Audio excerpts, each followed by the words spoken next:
Tigers baseball on Fox Sports Detroit is presented by Bell Tire.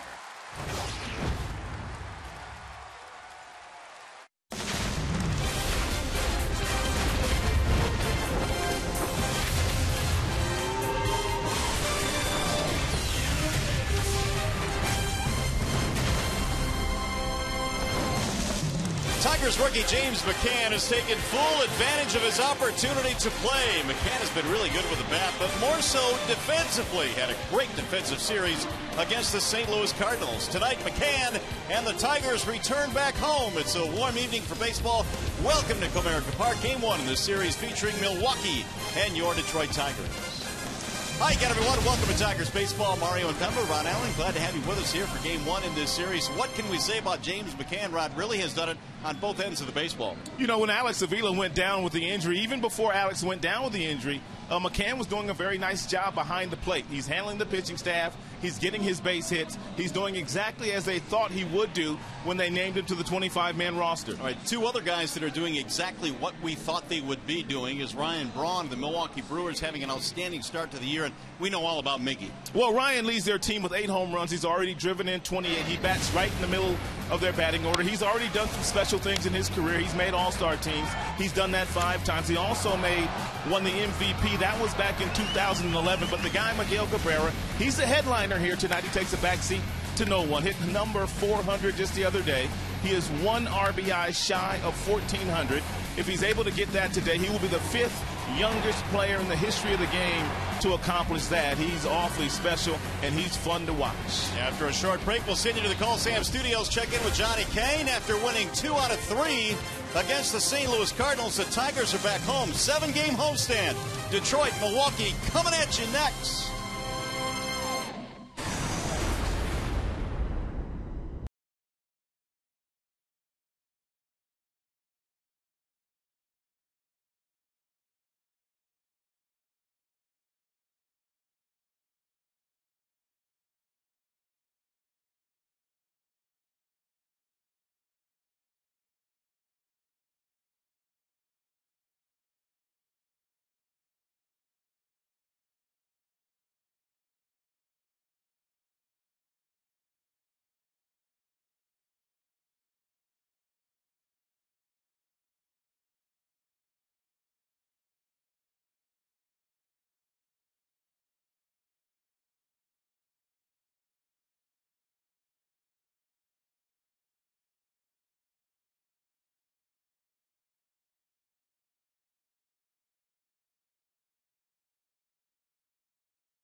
And just before Miguel Cabrera took the field tonight, he got a standing ovation. 400 home runs was put on the scoreboard here out K-Line. Mr. Tiger giving a standing O as well. What a scene it was at Comerica before the ball game here tonight. Here's the starting lineup for Milwaukee, presented by the Metro Detroit Chevy dealers. It's Carlos Gomez leading it off, followed by Chris Davis and Ryan Braun. Aramis Ramirez, the DH. Jason Rogers at first base. Elian Herrera to be followed by Sardinas, Gomez, and then Maldonado. And the first pitch of today's ball game is fouled off. 0-1 the count on Carlos Gomez. Gomez at 259 to lead things off, and he looks at a strike on the outer edge. 0-2. That's a good sign. Lobstein getting ahead of the hitters in the very first inning. It's really been the first 3 innings that have been troublesome for him throughout his major league career. Drilled to left field. That ball has a chance, and that ball is going to stay fair. It's gone. A leadoff home run. I guess the 0-2 count really didn't mean all that much. He threw him an 86-mile-per-hour fastball, and he didn't get it where he needed to get it in. Carlos Gomez hit an absolute seed out of here. 4th home run of the year for Carlos Gomez, and the Brewers start this one with a bang tonight. Not a good pitch, and the count is no balls and 2 strikes, and he throws a fastball right down the middle to Carlos Gomez.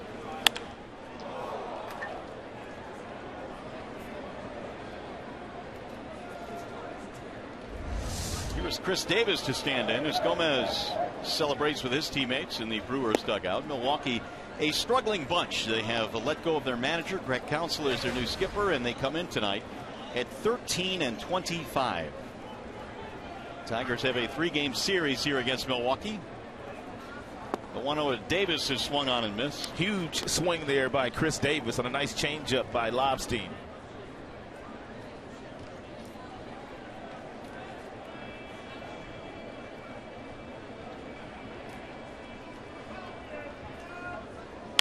Bouncing ball third base side. A step back goes Castellanos. Davis retired 1 away.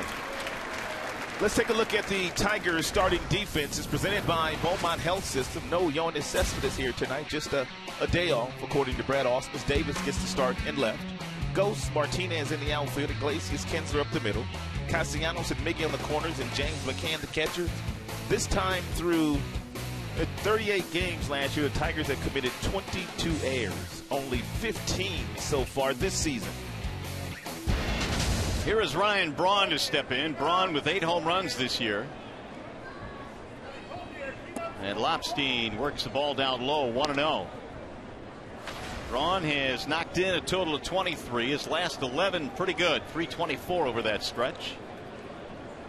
Number 3 hitter in this Brewers lineup tonight.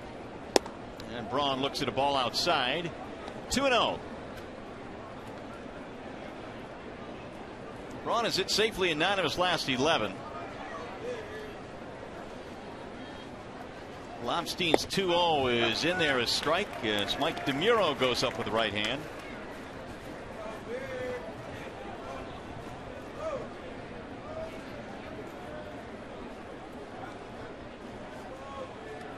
The Brewers offense has really struggled this year. In fact, they are dead last in the National League in average on base percentage. They have really struggled to score runs. They have a couple of guys that are on the disabled list right now. There's Darnell Coles, their hitting coach, former Detroit Tigers assistant hitting coach. DC wearing Brewers colors again. The 3-1 is low, ball 4. It looks like Lobstein going to stay away from Ryan Braun all night long, and really that's not a bad thing to do. He's been their most consistent performer. Lobstein tonight presented by Family Heating, Cooling, and Electrical. And he checks in 3-3 with a .433 earned run average, 16 strikeouts, 12 base on balls. You know Lobstein's not overpowering. Top fastball about 89. And very important for him to get ahead and then expand the strike zone on a very aggressive swinging Brewers squad. Aramis Ramirez in his final season in the big leagues. This is his 18th year. He says he's calling it quits at the end of this year. And very aggressive. A lot of these Brewers hitters are very aggressive on first pitch fastball. So if you're Lobstein, you need to be careful. And Ramirez would fall into that category. 12 RBIs this year for Ramirez. He has Braun at first base. And And Lobstein missing outside. 1 ball and no strikes. Kyle's last start, 2 1/3, gave up 7 hits, 6 earned runs. That was on Wednesday in a loss to the Twins. Yeah, he just couldn't get the ball down in his last outing against Minnesota. But otherwise this year, his numbers going into that start were very consistent. Not bad.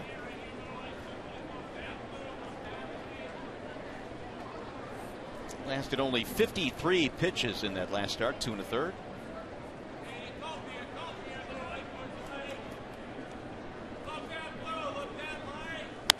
Bouncing ball foul, third base side. 1 ball and 1 strike. I was talking to Jeff Jones before the game about these numbers that we're about to show you and the fact that Lobstein really struggles in innings 1 through 3. He said what they want to try to do today was to have him throw like an inning down in the bullpen before he took the mound, hoping that some of those numbers would go down in the very first 3 innings. They jumped on him. The first batter of the game, Carlos Gomez, homer to left to give Milwaukee a 1-0 lead. That's just off the plate. 2-1 on Ramirez. Kyle making his 7th start of the season for Detroit.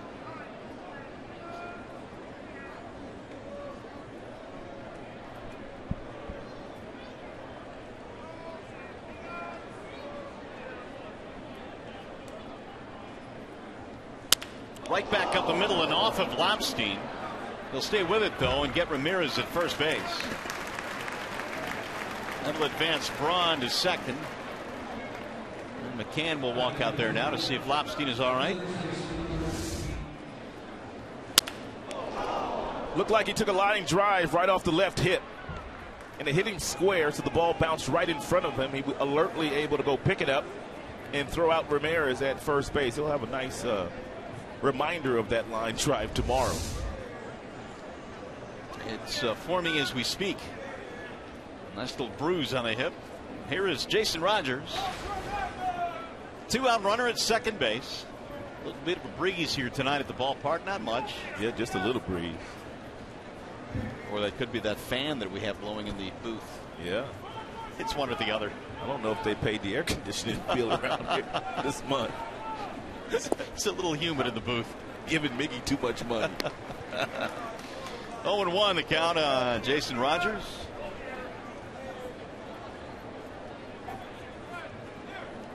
Rogers at 273, 1 homer this year. Trying to drive in the Brewers' second run of the game.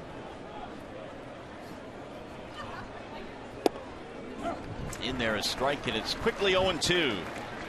That's what he's going to have to do a little bit more of when he does get ahead. And he can even go inside with a good firm 4-seam fastball at about 89 miles an hour to get ahead of some of these hitters. It's the last thing they're looking for, the right-handers from Lobstein, is a 4-seam fastball inside.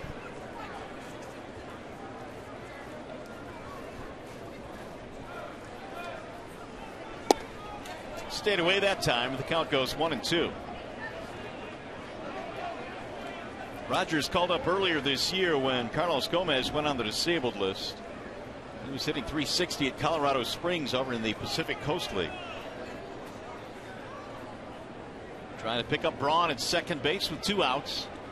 That's a really good place to hit, Colorado Springs. Bouncing ball foul outside of the bag. Here are the field conditions tonight, presented by Ace Hardware and the Scotts Company. It's 80 at game time here, and you see the 57% humidity.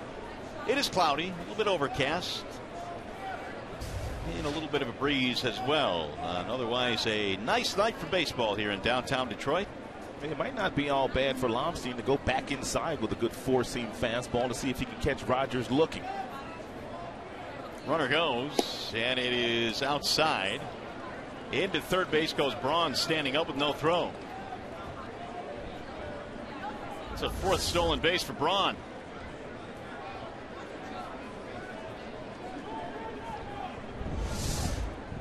Two balls, 2 strikes on Jason Rogers.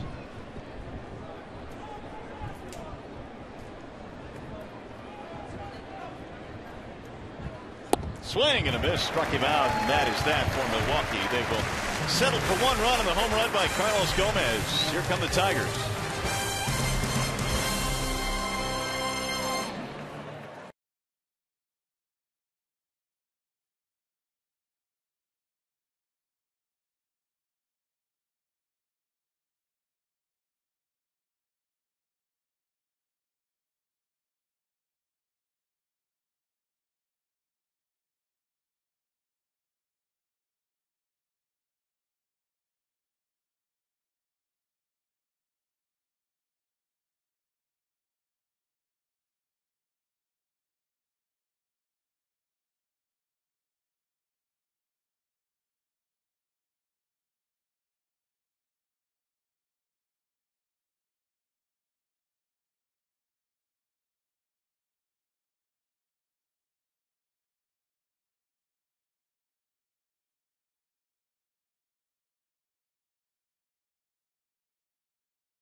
Milwaukee a 1-0 lead. The Tigers starting lineup tonight presented by your Southeast Michigan Ford dealers. It'll be Gose, Kinsler, and Cabrera, your top three. Victor back in the lineup in the American League ballpark. He's DHing tonight. Then JD and Rajay Davis. You've got Castellanos, McCann, and Iglesias rounding out the Tigers starting nine tonight, and they are facing the right-handed offerings of Mike Fiers. Fiers has 49 strikeouts already this year. He checks in with a 1-4 record, but he's a guy that is not overpowered with his fastball. 90 to 91 with his heater. He's got a curve, he's got a change, he's got a splitter. He'll also cut the fastball. But he's got a lot of deception in his delivery, and that's the reason why he gets so many strikeouts. The only pitcher in Major League Baseball averaging more strikeouts per 9 innings than Fiers is Danny Salazar of the Cleveland Indians, and he throws about 99 miles an hour. Here is Anthony Gose leading it off. The 0-1 is slapped down the left field line, foul. 0-2 on Anthony, who's had a nice little stretch going here. He was 3 for 11 in the trip against the St. Louis Cardinals, but 11 multi-hit games now this season. Gose, Kinsler, and Cabrera, top three for Brad Ausmus tonight. The 0-2. Just off the plate. Talk about the strikeouts that Fiers has been able to pile up this year. He had a 12 strikeout game in just 6 innings. It was back on May 2nd against the Cubs. That'll help your strikeouts per 9. Here's the 1-2. That's the pitch that Fiers really has not been all that consistent with this year, that he was very consistent with last year in his 10 starts in Milwaukee, that curveball. It's a 12-6 curveball, and he was able to throw it for a strike whenever he wanted to last year. His changeup really hasn't been a good pitch either this year.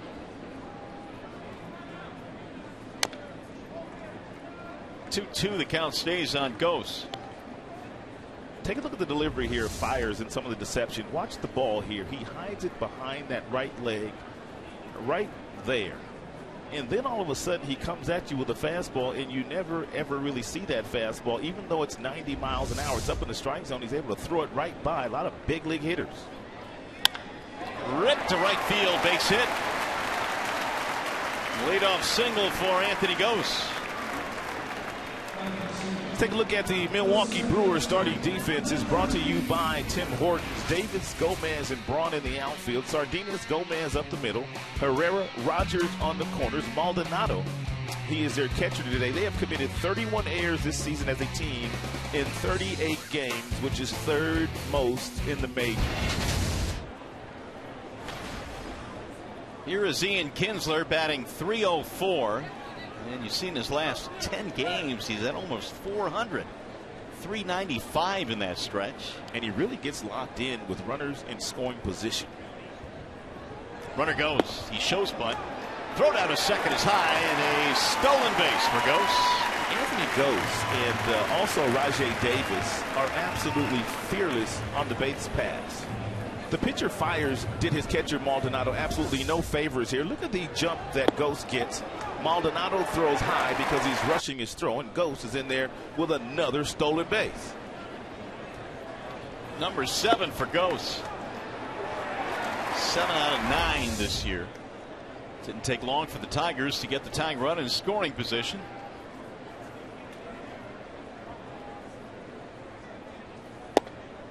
The 1-0 is in there. 1-1 on Ian Kinsler. Ian 5 out of 11 in this series against the Cardinals. The Tigers taking 2 of 3 from St. Louis.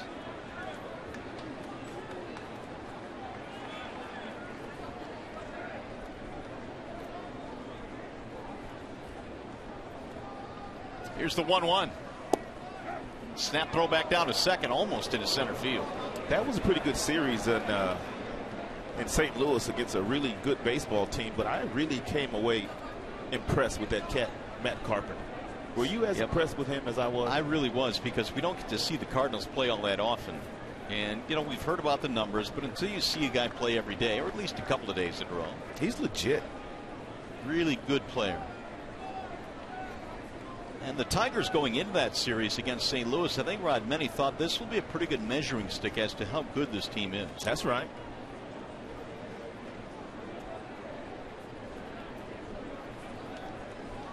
Kinsler waiting on a 1-2.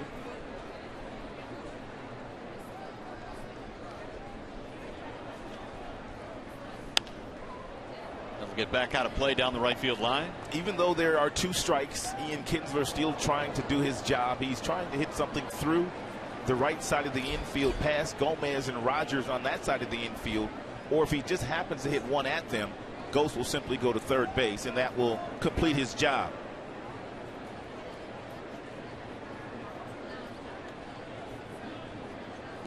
Bouncing in and away from Maldonado. It goes to the backstop. Ghost an aggressive turn at third. He'll move up 90 feet and a wild pitch.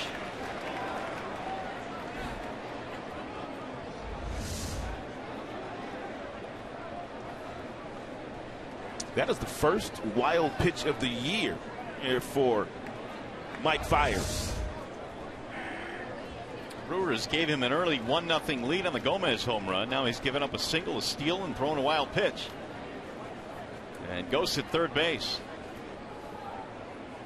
Kinsler now will just try and get him in instead of getting him over.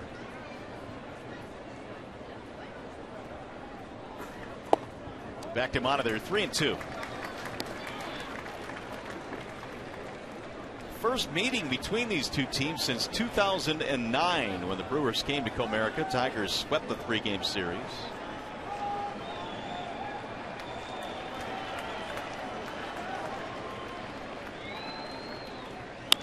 Drilled foul down the third base line. And when the Tigers swept the Brewers in 2009, when they made their visit here, their current manager, Craig Counsell, was a player on that team.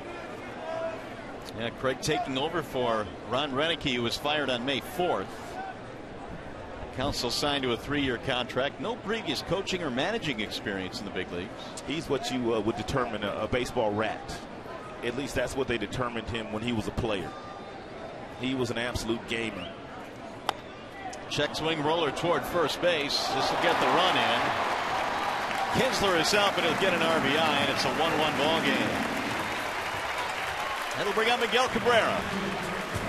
The first baseman, number 24, Miguel Cabrera.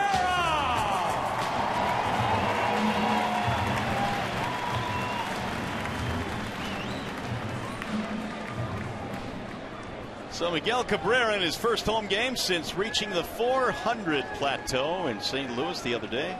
Well, Craig Counsell, the manager of the Milwaukee Brewers, told me he was hoping that when Miggy did come to the dish, there was nobody on the base pass. That way Fiers could do with him what he chose to do. Pitch to him or not. Cabrera now 10 home runs, was 5 for 13 in that series against St. Louis. In his last 4 games, he has homered 4 times and driven in 9 runs. Cardinal fans got a pretty good view of what Cabrera can do, not just with his bat, but defensively too. Swing and a miss. 0-2. Good bender there thrown by Fiers. He won't get hurt if he continues to bend that breaking ball in that location that he did throw to Miguel. See it come off the fingertips. Nice breaking ball. Up and in. Miggy now with 30 RBIs.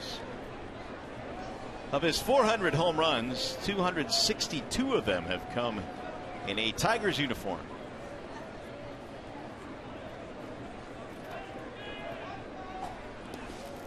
Maldonado blocks that one. 2 balls, 2 strikes.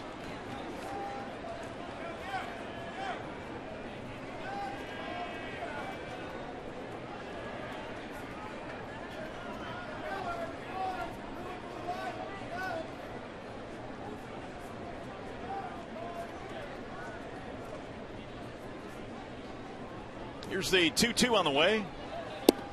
Just off the plate. Fiers tried to nip the outside corner, could not do it. Fill the count at 3-2.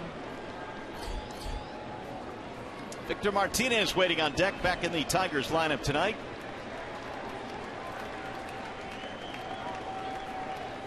Here's the 3-2. Instead, Fiers will step off.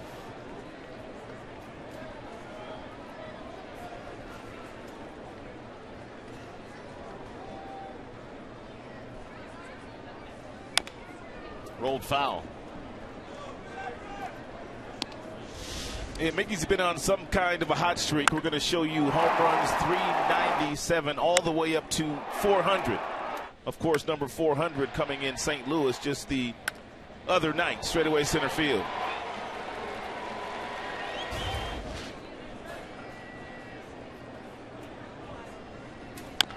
Ground ball, foul again down the third base line. Not a whole lot of areas where you can really get Miguel out. And then you add the fact that from a pitcher standpoint, you have to have pinpoint control to throw to those numbers, where his numbers aren't nearly as good as that red zone, hot zone, really a nitro zone.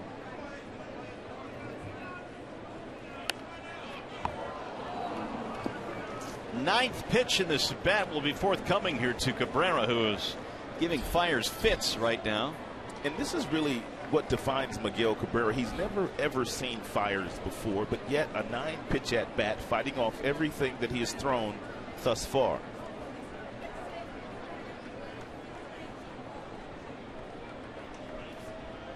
Again, the 3-2. Swing and a miss, struck him out. Fastball up, Miggy swings right through it, 2 gone. You'll see quite a few of these today.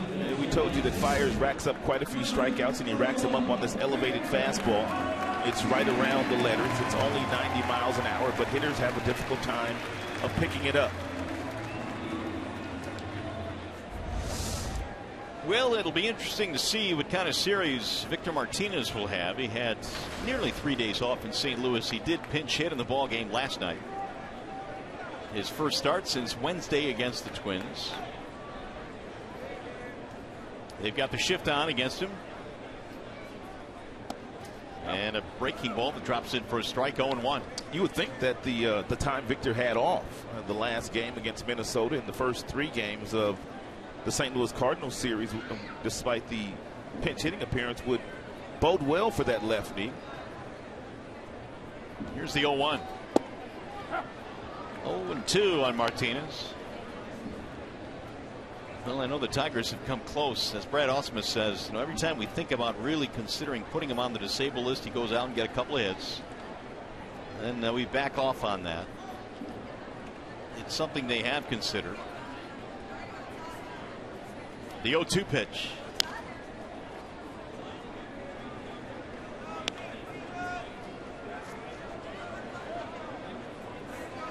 Victor this year has struck out 13 times which is not something we're used to seeing him do. He was one of the toughest batters in the American League last year to strike out.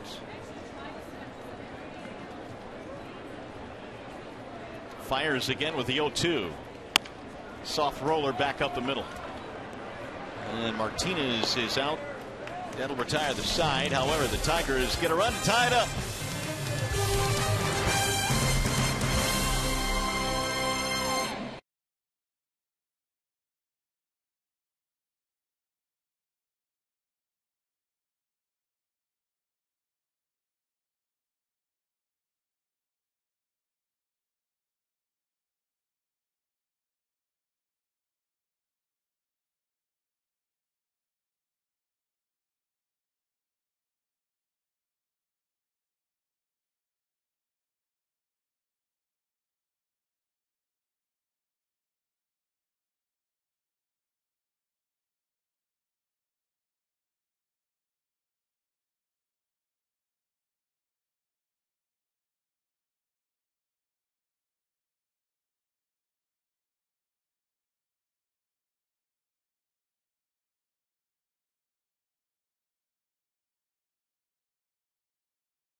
On October 26, 1997, Game 7 of the World Series. Counsell scores the winning run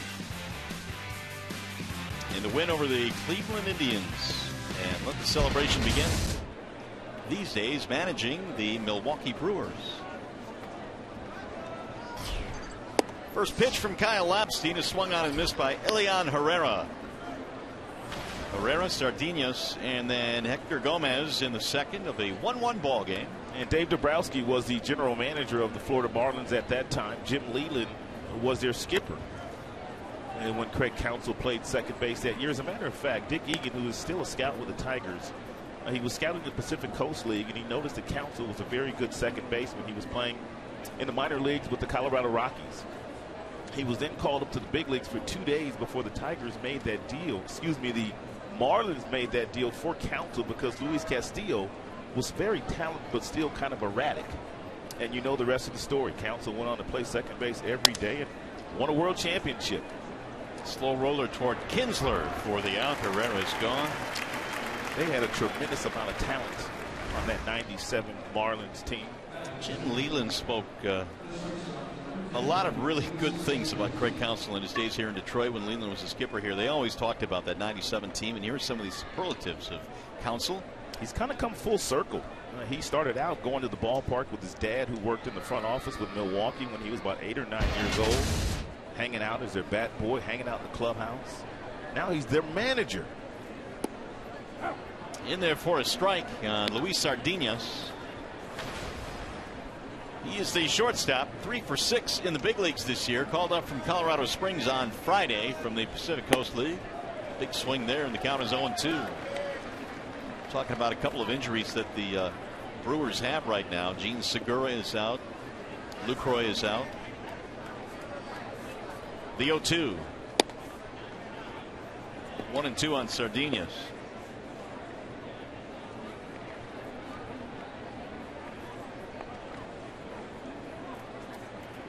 Swing and a miss, and Lobstein carves him up. 2 up, 2 down for Kyle here in the second. And Kyle's got a real nice change piece today. He struck out Rogers to end the first inning with the same changeup at 79 miles an hour, fading away from the right-handed batter.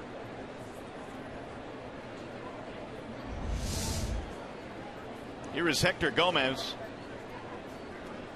He checks in tonight at .215 with 1 home run. You mentioned right at the top of the show tonight that they are a very aggressive team, and we have seen a lot of that, swinging at first pitches as Gomez does there. Now Lobstein with the 0-1 pitch. Pulled foul, third base side.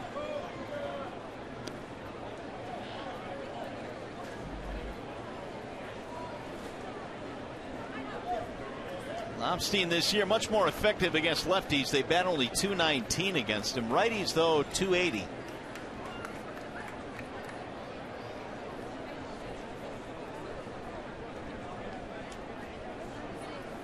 A time called by Gomez as Lobstein started the motion. We'll have 3 here against these Milwaukee Brewers, and then Houston comes to town. 4-game weekend set. These Milwaukee Brewers were in first place for 5 months last year. 5 months, and boy, the wheels just came off in September, and they really have not been able to recover. Well, they were 7-18 at the time that Ron Renicky was let go. Here's the 0-2. Lifted down the right field line, slicing. That's a fair ball. And that's going to be extra bases for Hector Gomez, who has himself a 2-out, 2-base hit.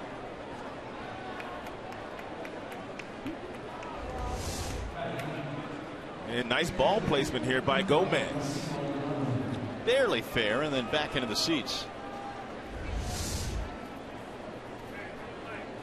Second hit of the game for Milwaukee, and both of them for extra bases.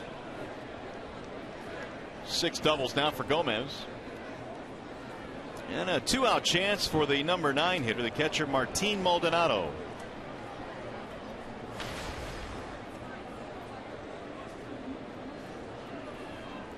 He has not had a hit in 17 at bats, and his average has dipped down under 200. Ball 1.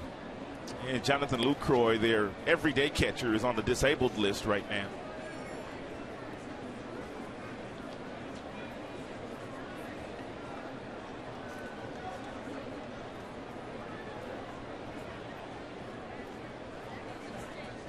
Lobstein's 1-0.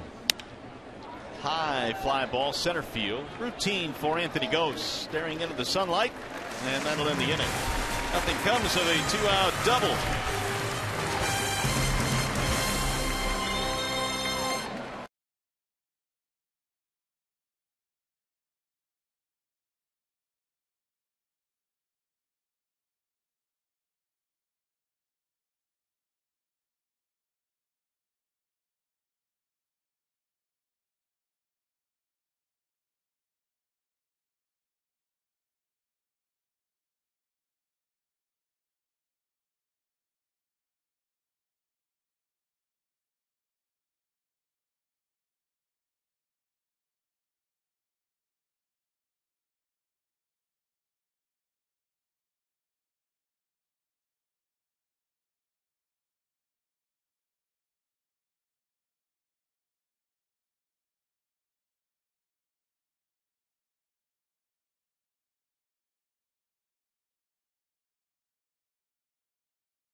Tigers and Milwaukee renewing acquaintances.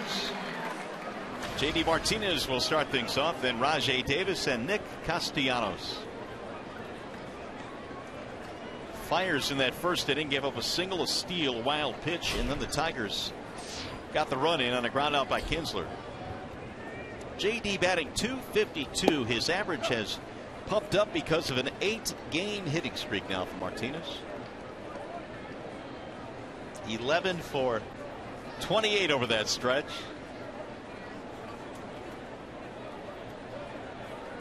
Here's the 0-1. We'll get back out of play. No balls, 2 strikes on JD, who was going through it for a spell there, Rod. But I guess all the good ones finally find a way to keep their wits about them and then get it turned around. Well, you like the fact that he really did panic. Nor did Brad Ausmus panic. He continued to run JD out there just about every single night. JD finally figured it out, like most good hitters do.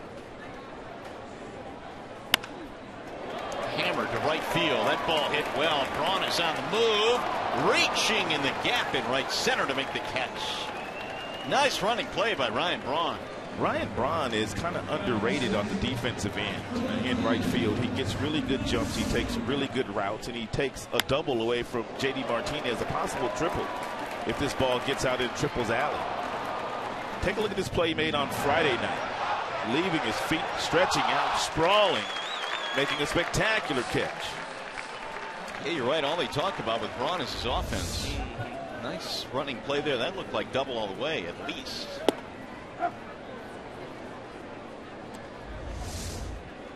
And he had a beat on it from the get-go.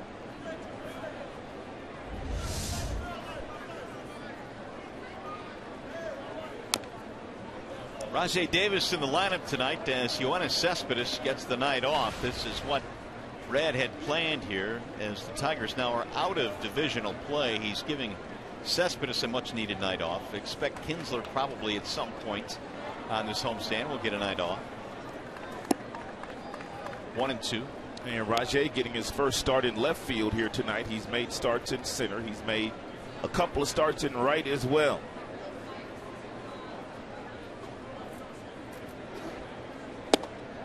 Just off the plate inside. 2-2 on Davis. 5 at bats in that series against the Cards, was 1 for 5.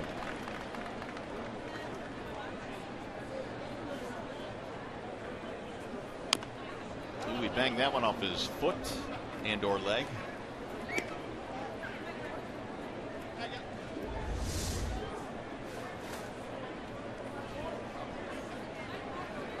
Sign of the knee.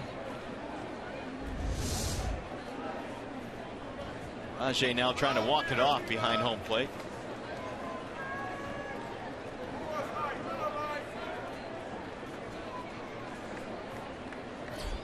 Davis at 276. There's Castellanos waiting on deck. Fires with the 2-2. Lifted back out of play. Fires was a 22nd round pick of the Brewers. He was back in 09, was their minor league pitcher of the year just 2 years after that. Showed a lot of promise, was a 13-game winner in 2011 in the minors.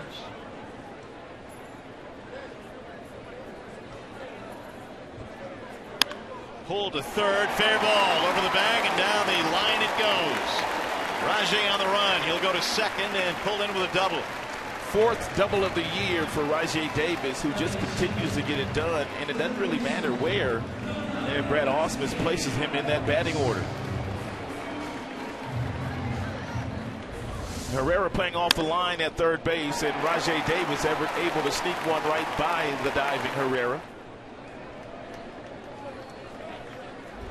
A lot of times when Rajai Davis is on second base, he likes to steal third base on the first or second pitch. Go-ahead run in scoring position now for Nick Castellanos. There he goes. Here comes the throw. It's held up.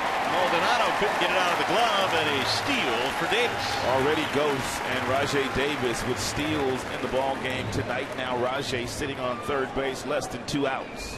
Gets a pretty good jump, a little bit of movement. Maldonado didn't even make a throw down to third base. Tigers came into this game second in the American League in steals. They now have 34. Say what? 34. Second. Second. In the American League? In the American League. Infield coming in a couple of steps and is driven in the air to shallow center field. Gomez coming in, he's under it now. Davis has to hold.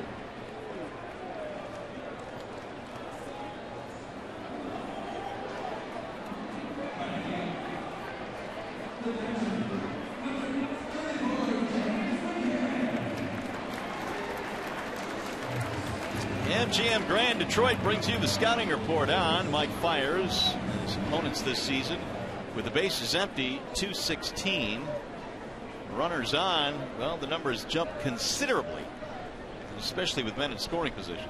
And first couple of months of the year not performing as well as they thought he would coming into this year. In 10 starts last year, 14 total appearances for Fiers. He held the opposition to a sub-200 batting average. How about a bunt from McCann and a good one? There's a throw to first. He threw it away. A run will score. McCann is on his way to second, and the Tigers get the run in on a bunt from James McCann.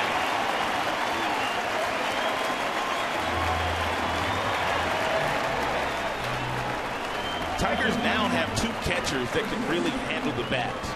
And Brian Holiday is a really good bunter. We saw Brian Holiday bunt last year. As a matter of fact, Brian Holiday bunted with 2 outs and a runner on third base to get himself an RBI against Chicago White Sox. And McCann, boy, you can't do it any better than this. He takes his time, he places it perfectly, and then he runs down the line to get himself a base hit. That's a bunt single, E1, allowing McCann to go to second base. He continues to impress me every single game that he goes out there. Seems like he does something different every game to impress you. Whether it's throwing out a runner, whether it's taking a tag up the line, reaching back and tagging a runner out. Those 2 tag plays yesterday were textbook. You can't really do it any better than he did it in that game last night against the Cardinals. Now Iglesias will try and drive in McCann. 2-1 Tigers.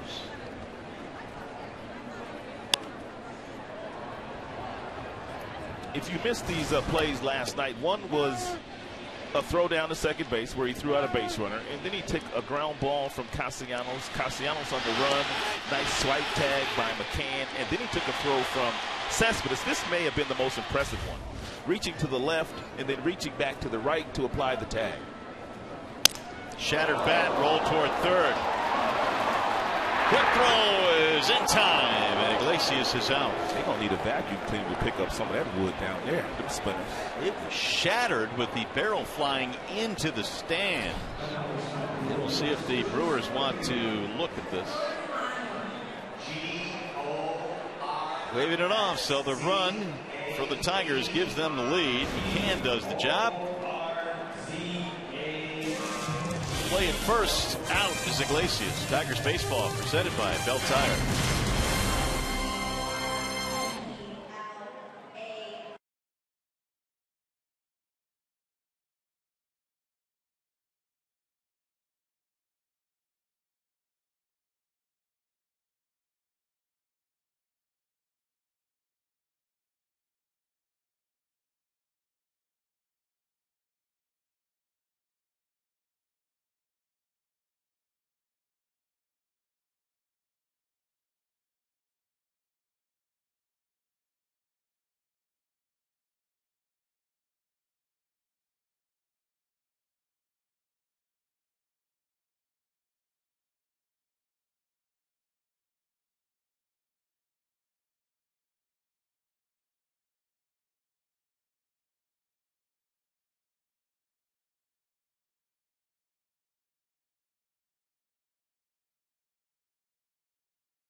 James McCann's bunt single drives in the go-ahead run for the Tigers. They're up 2-1 now as we go to the third, and Kyle Lapstein goes back to the hill. Carlos Gomez does not get cheated, and boy does he take a healthy cut. And really he's been doing that since he came to the big leagues. Took a healthy cut back in the first inning, homering against Lapstein.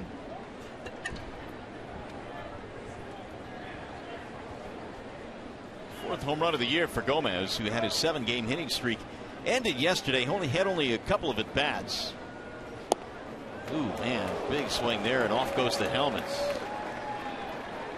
Noah Syndergaard pitching for the New York Mets yesterday hit him with a 97-mile-per-hour fastball, and luckily for Gomez, it got mostly earpiece. I was watching this live, and I was scared for him. He went around, but it got away from McCann. And Gomez is going to beat it out, so he's aboard. Strikeout wild pitch. In the driver's seat is brought to you by Kia. When we talk about Carlos Gomez, you see the last couple of years he's hit 47 home runs, which is more than he did in 07 to 2012. Well, Milwaukee really just let him take big cuts and let him swing, where the Minnesota Twins, when he was playing with them, they really tried to turn him into a leadoff hitter, a guy that hit the ball the other way, and those kinds of things, and that's just not his game.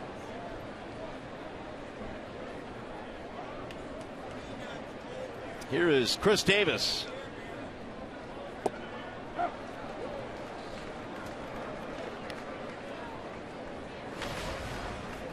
Davis has power, hit 22 home runs last year in 144 ball games. Got 3 more this year. I watched Davis grow up. I saw him play a lot of baseball in Arizona. He went to Deer Valley High School. His dad, Rodney's a good friend of mine. His dad played some minor league baseball. His dad scouted with a number of different teams, and I would always go with his dad to watch Chris play. He's always been a very good hitter, outstanding fastball hitter.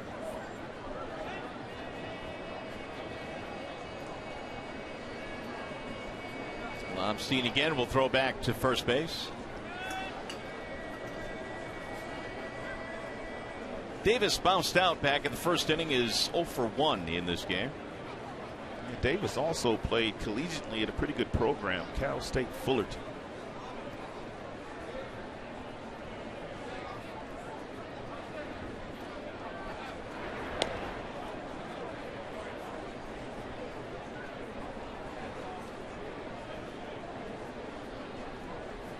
Gomez in his career is at about 80%. Not at about, he is 80%. 207 career steals. He has 3 this year. Here's the 0-1. Outside, 1 ball, 1 strikeout, Chris Davis. Ryan Braun waiting on deck.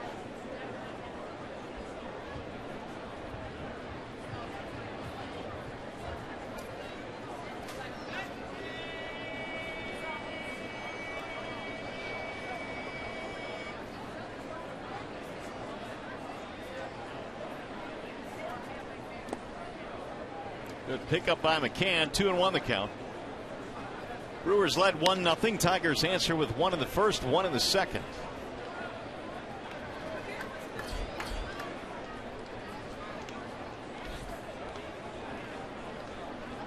Lapstein in search of his 4th win of the year.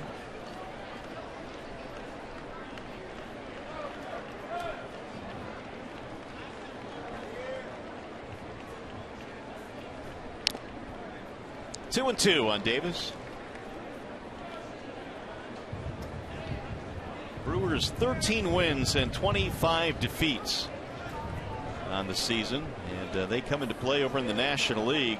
Last place in the Central behind the Cardinals. They are 12.5 back. And they might find themselves at the trade deadline trading a few of their pieces to contenders. And because of the division that they play in, I don't think the Cardinals and some of those other teams are going to come back to the pack. It doesn't appear so. Bouncer back up the middle. Kinsler will tag the bag 1 and a double play.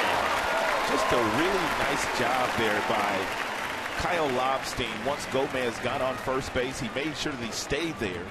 and he kept his double play in order. And of course, this middle infield of the Tigers, they're tremendous. Kinsler goes over to get it, does not need any help from Iglesias, and then he flips underneath to make sure that Gomez slides and doesn't get close to him. Get out.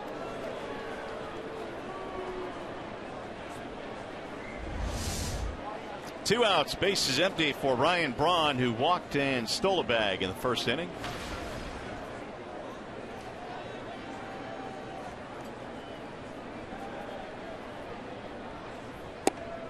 Only Robin Yount in the history of the Brewers has hit more home runs than Braun. 251 for Yount, 238 and counting for Ryan Braun. The 0-1 pitch, swing and a miss. He will, however, still get some chilly receptions around baseball because of the suspension back in 2013 for PED use. Here's that home run list for the Brewers in their history. Prince Fielder at 230 on that list. 1 ball, 2 strikes. Prince hadn't been there in about 40 years, right? No, that's right. 1 and 2.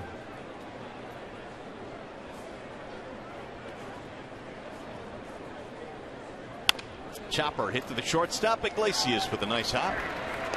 That'll be it for Milwaukee here in the third. No runs, no hits, nobody left.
One lead as we head down to the bottom of the third.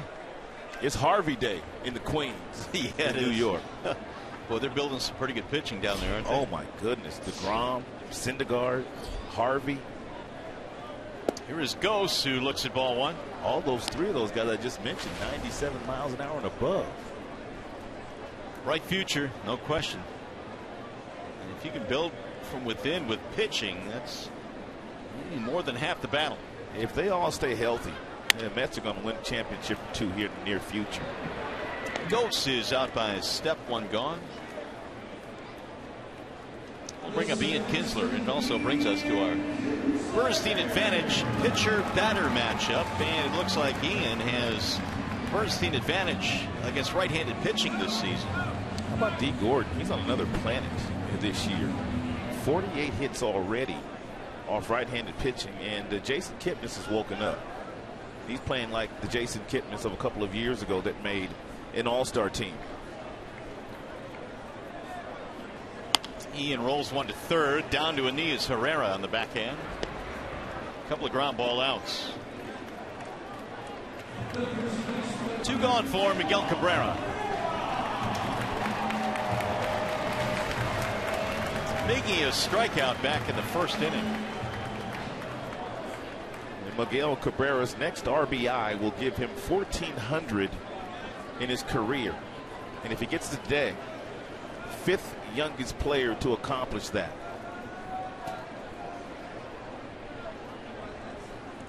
It seems like every single day we're concocting a different type of list for Cabrera. Starting to get there. He's climbing just about any list you can imagine. And he's getting there a lot younger than most players that have ever played the game.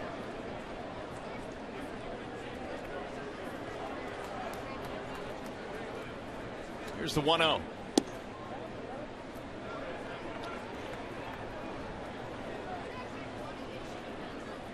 Well, let's see. Duke Snider's next at 4:07. Then Alfonso Soriano and Darrell Evans, former Tiger.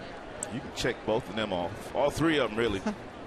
Well, Evans and Cabrera are the only 2 Tigers to hit their 400th in a Detroit uniform.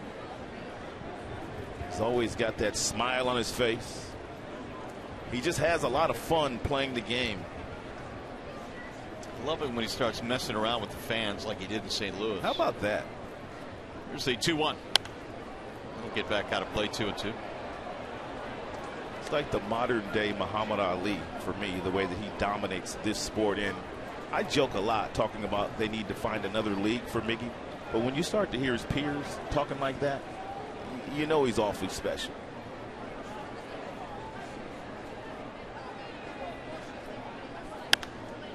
Fouled away.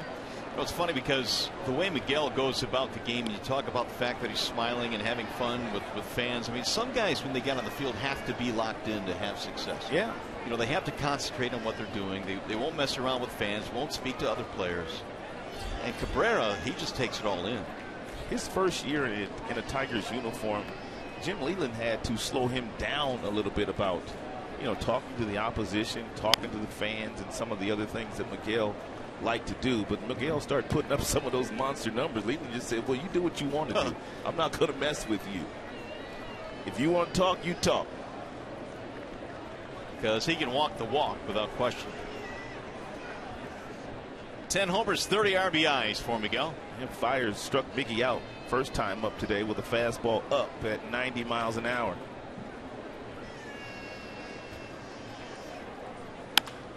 Drilled to center field. Gomez on the move, stretching out, can't get it, rolls by him. Cabrera's on his way to second and beyond. Miggy coming to third. And Cabrera's in there with a stand-up triple. That is the first triple of the year for the very talented Miguel Cabrera.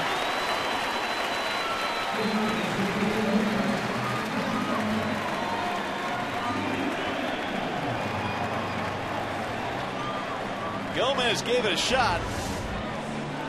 It's a great effort by Gomez, who nearly caught it, but the problem, if you leave your feet in center field, there's no one there to back you up. Had that been Ghost or Rajay Davis running, that would have been an inside the park home run.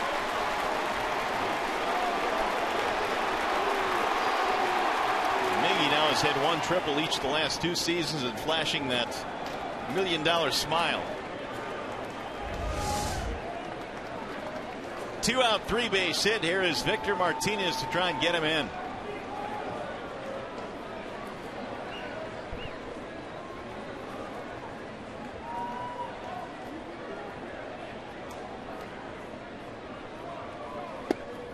Strike 1 to Victor. Bounced out his first time up. They haven't played to pull. Not nearly as deep is the ship this time. And Victor now 0 for his last 10. He could use a base hit right here.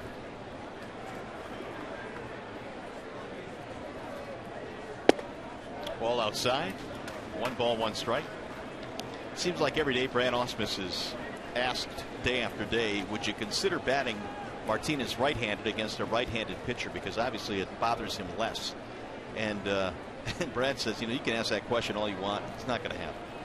It would be so difficult for Victor to do. He's very talented, but he's been batting left-handed against right-handers for years.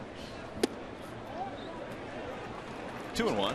Let's take a look at the side swing here of Miguel in that triple. I talked about Miggy in the pregame show today and the fact that his balance through the strike zone is perfect. Absolutely perfect.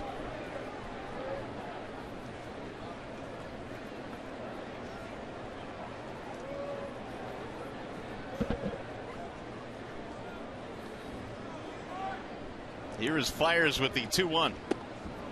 3-1 now on Victor Martinez.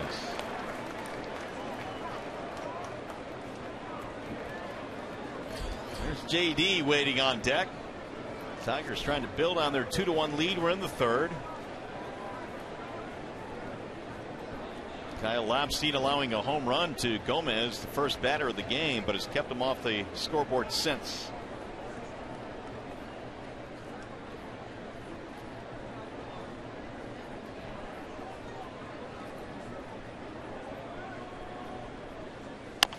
Bouncing ball, third base side. Herrera, tough backhanded play, and what a throw to get him. Well, they got Victor. He doesn't run all that well, and that'll be it for the Tigers. Nothing comes of the 2-out triple by Miguel Cabrera. This play by Elian Herrera.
Of what a bank can be when it's time. Come to Comerica.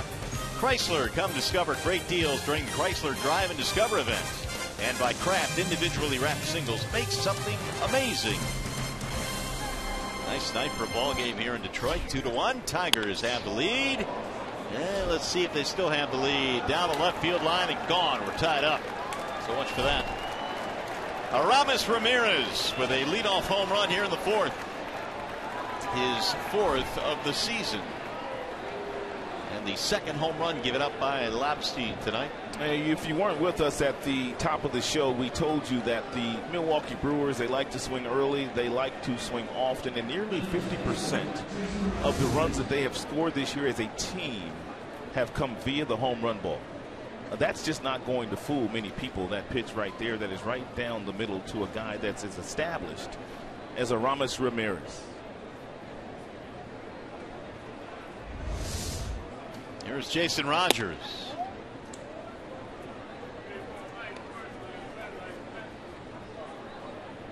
Ramirez said he's going to shut it down after this year. This is his final year in the big leagues. 2 balls, no strikes. It's been, in some ways, a decorated career, but, you know, I don't think Roddy's talked about with some of the best in the game. I mean, his numbers, when you look at him year by year, are awfully impressive.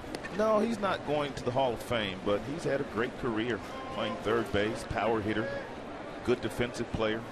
They say he's a great teammate.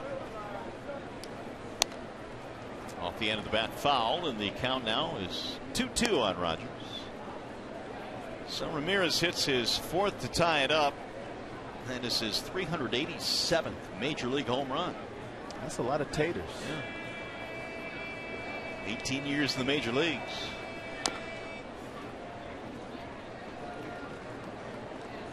Rogers struck out closing down the first. He struck him out with that same changeup that he just threw to him, but the one that he struck him out with in the very first inning, he was able to bury that one down and away from Rogers.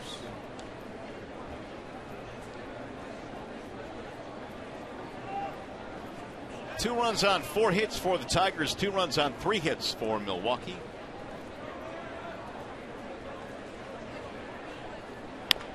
Chopper to third, foul.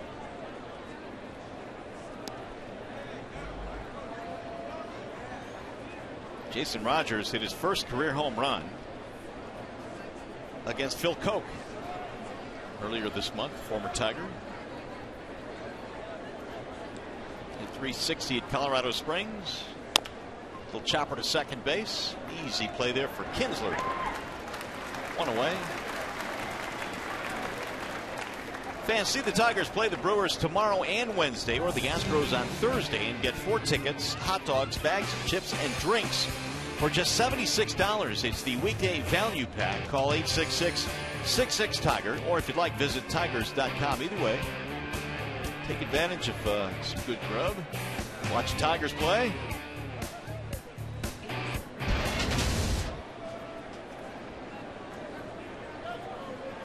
Little chopper back up the middle again, and Kinsler gobbles this one up. 2 gone.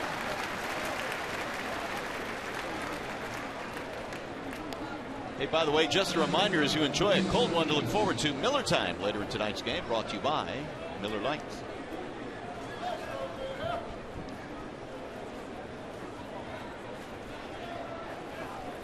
Here is Luis Sardinas, who struck out in the second. Slapsteed comes right back. It's a couple of quick ground ball outs after the home run. And it's in there 0-1 on Sardinas. Struck out in the second. Line drive, base hit to left. His first hit of the night. 2-out single for the Brewers. And now the number 8 hitter, Hector Gomez.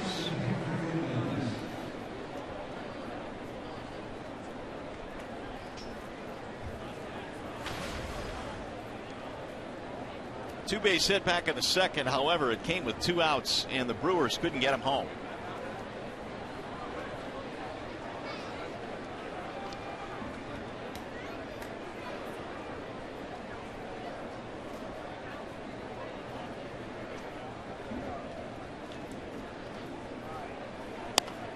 Check swing, fouled it back out of play.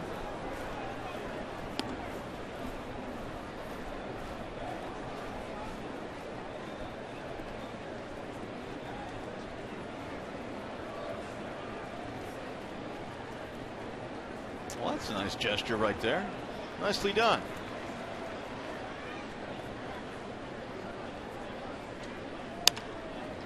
Fly ball right field. JD is on the run, still going back, looks up and makes the catch right at 330. That'll end the inning. 1 run and the home run by Ramirez. JD with a nice running play in the corner.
long ball. As a matter of fact, they've been playing big boy baseball here. Tigers situational baseball. Tigers tied to score in the first. Check swing off the bat of Ian Kinsler with a runner on third base. That was Ghost. Nice bunt with 2 outs by McCann. That plated another run, and then another home run by Aramis Ramirez. And now we sit at 2-2. Our Comerica Bank game summary to get you caught up so far as we go to the bottom of the fourth. Fires brings it home and is hit in the air down the right field line, foul, and back amongst them. Ooh, nice play. 0-1 on JD Martinez, a fly out back in the second. He hit it to right field, trying to extend that 8-game hitting streak.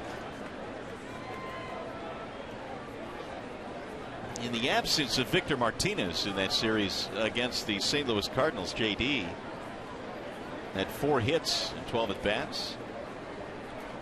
Bumped up in the lineup, and he checks that one foul. You were mentioning earlier, Rob, that the Tigers manager Brad Austin has never really lost confidence in JD Martinez. All he really did was bump him down one spot on the lineup, and that really was about it. And he gave him one mental day off just to kind of get away from it. No BP, no nothing, just kind of clear your head. And he was right back out there again. Here's the 0-2. Down the right field line, hit well, ball slicing, and that ball is going to go foul. He made a bid for a home run in the corner.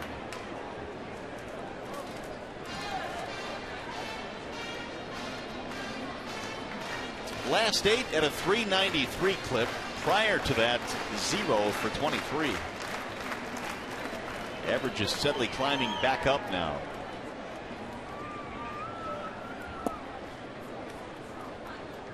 One and two.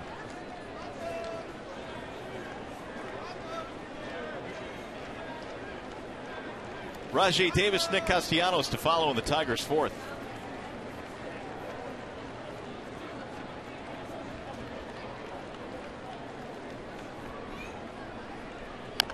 Breaking ball pounded foul. It's a good breaking ball to hit there. And for JD Martinez, it stayed up in the strike zone a long time, especially with 2 strikes. If you're Fires, you want to make a better pitch than you just made.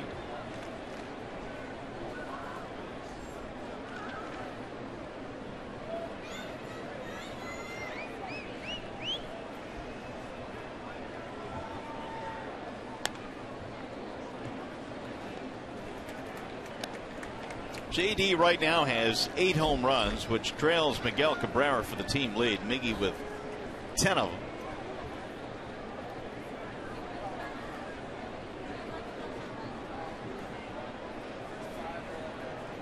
Fires again with the 1-2. Bouncing in and hammering Martin Maldonado.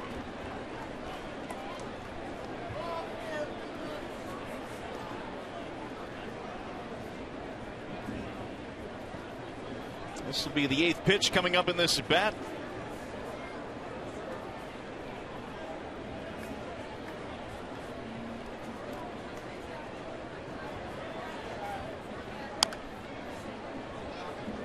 The battle continues.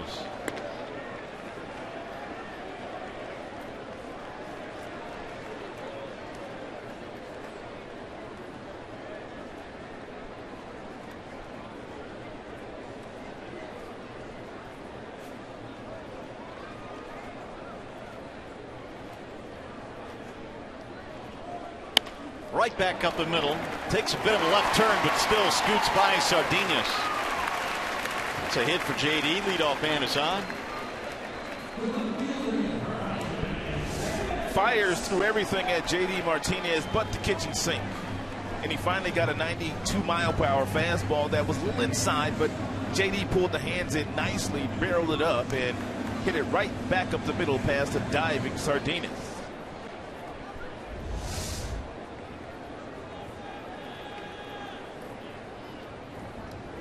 Bring up Rajay Davis.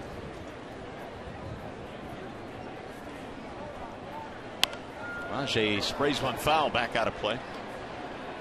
Double steal and a run scored for Davis. That was back in the second.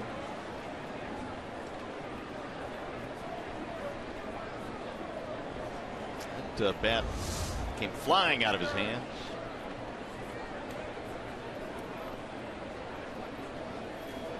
And right by Castellanos, waiting in the on deck circle.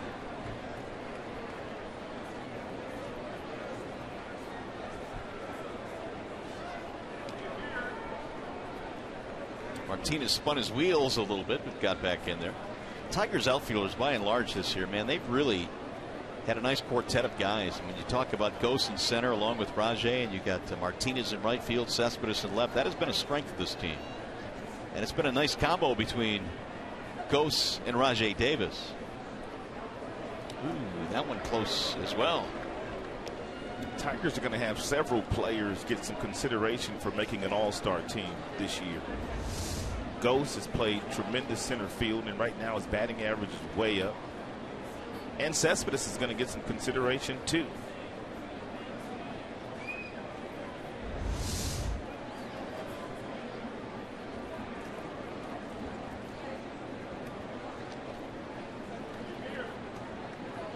All-star game this year to be played in Cincinnati over in the National League.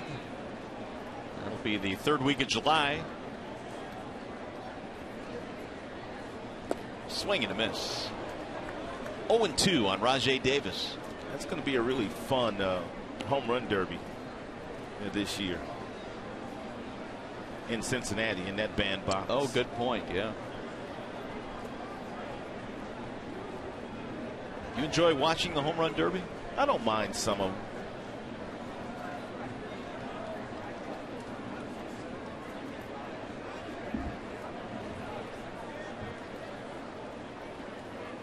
Now the 0-2. Rajay held up. Checked his swing on a pitch high.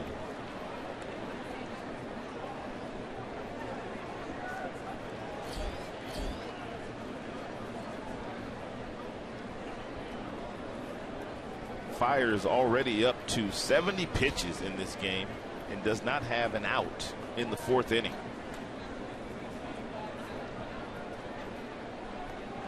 Now the 1-2. Got him. Strike three. Rajay knew it. Turns around. Heads back to the bench. And Rajay must have been thinking about a breaking ball or something soft on this fastball that's right down the middle.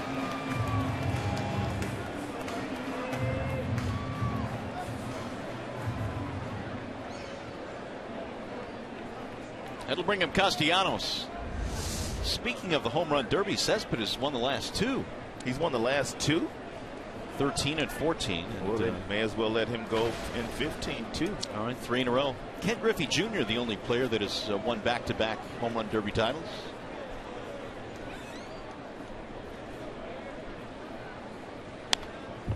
Foul to the screen, 0-1 on Nick Castellanos.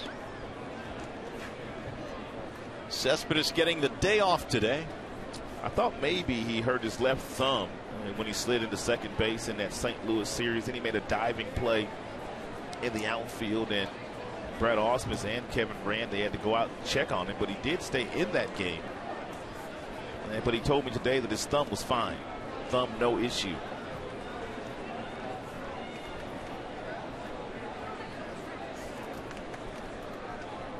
Brad's had a pretty set lineup really from opening day on. There have been very few tweaks to that lineup.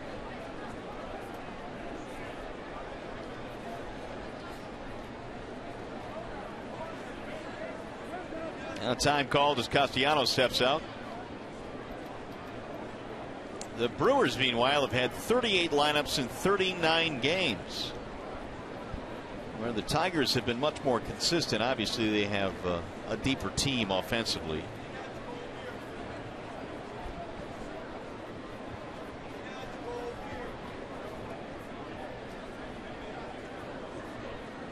Here's the 0-1. Castellanos with a look back now for Mike DeMuro. Didn't like that last call. Yeah, it looked a smidge inside. According to Mr. Fox Tracks. It wasn't a very nice job by the catcher framing that ball either. I'm surprised he got that call.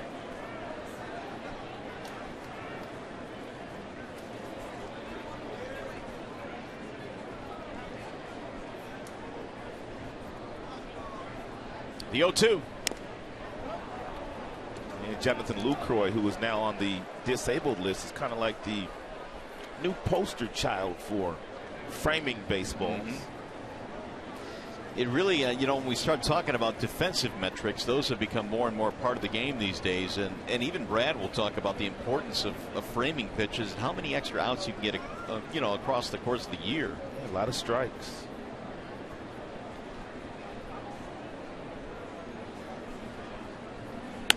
Slap to second on one hop. They'll flip to second there. And a double play. Gomez to Sardinas to Rogers. And the Tigers are done in the fourth.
At Fox Sports Detroit.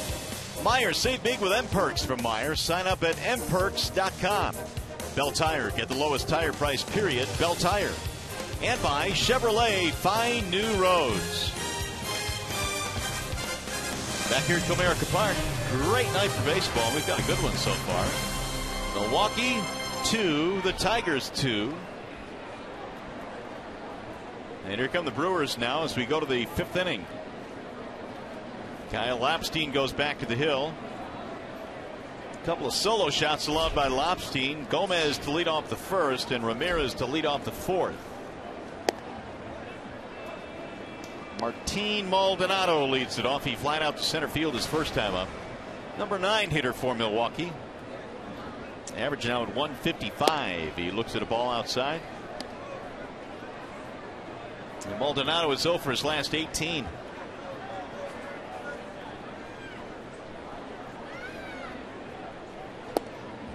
Dart low and away.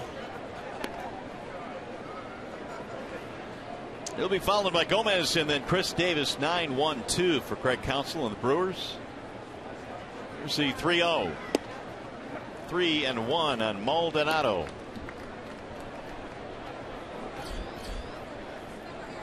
Martinez 5th year with Milwaukee.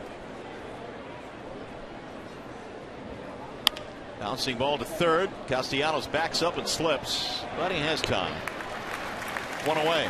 I misspoke a couple of innings ago when they hit their second home run of the game after Aramis Ramirez went deep. I said that their offense, 50% of the runs they've scored this year have come via the home run ball. But actually, I looked at this graphic the wrong way. Their pitchers have given up quite a few home runs. Nearly 50% of the runs they've given up have been gopher balls. So I want to correct that for you. Well, the most home runs allowed, 55 by Milwaukee.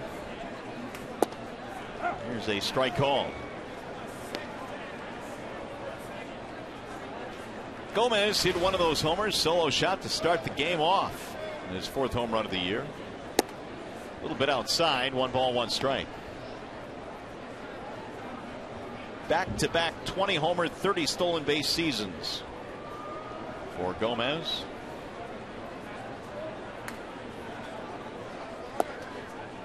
Two and 1. How about this batting stance? Would you teach this, Rod? Let me take one more peek at it.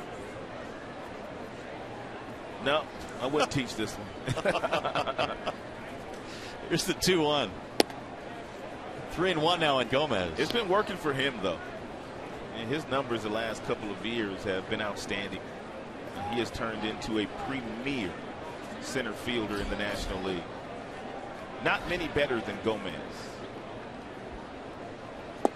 Big swing there, and again the helmet comes on. Well, we were told that his helmet would fly off at least twice today on swings, and he's at his quota now.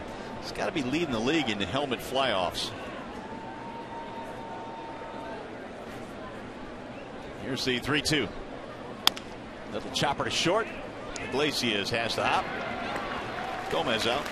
Hanley Ramirez, his helmet flies off nearly every time he swings, too. How about Bartolo Colon?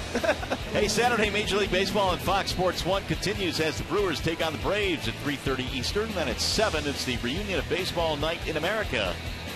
As Fox features the Cardinals and Royals, they renew their in-state rivalry. Coverage begins at 3:30 Eastern.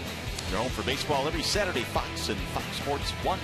In the state of Missouri, they boast two really good teams right now, the Cardinals and the Kansas City Royals. No balls, one strike. The Royals came into play tonight, leading the Tigers by 1 game in the American League Central. Chris Davis is 0 for 2.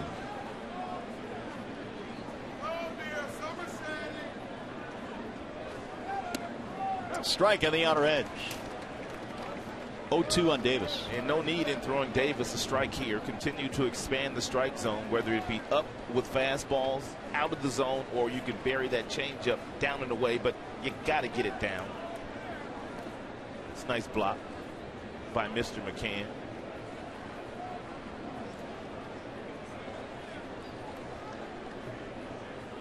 Davis has put the ball on the ground twice. Once was a double play. Turned by Kinsler 4-3.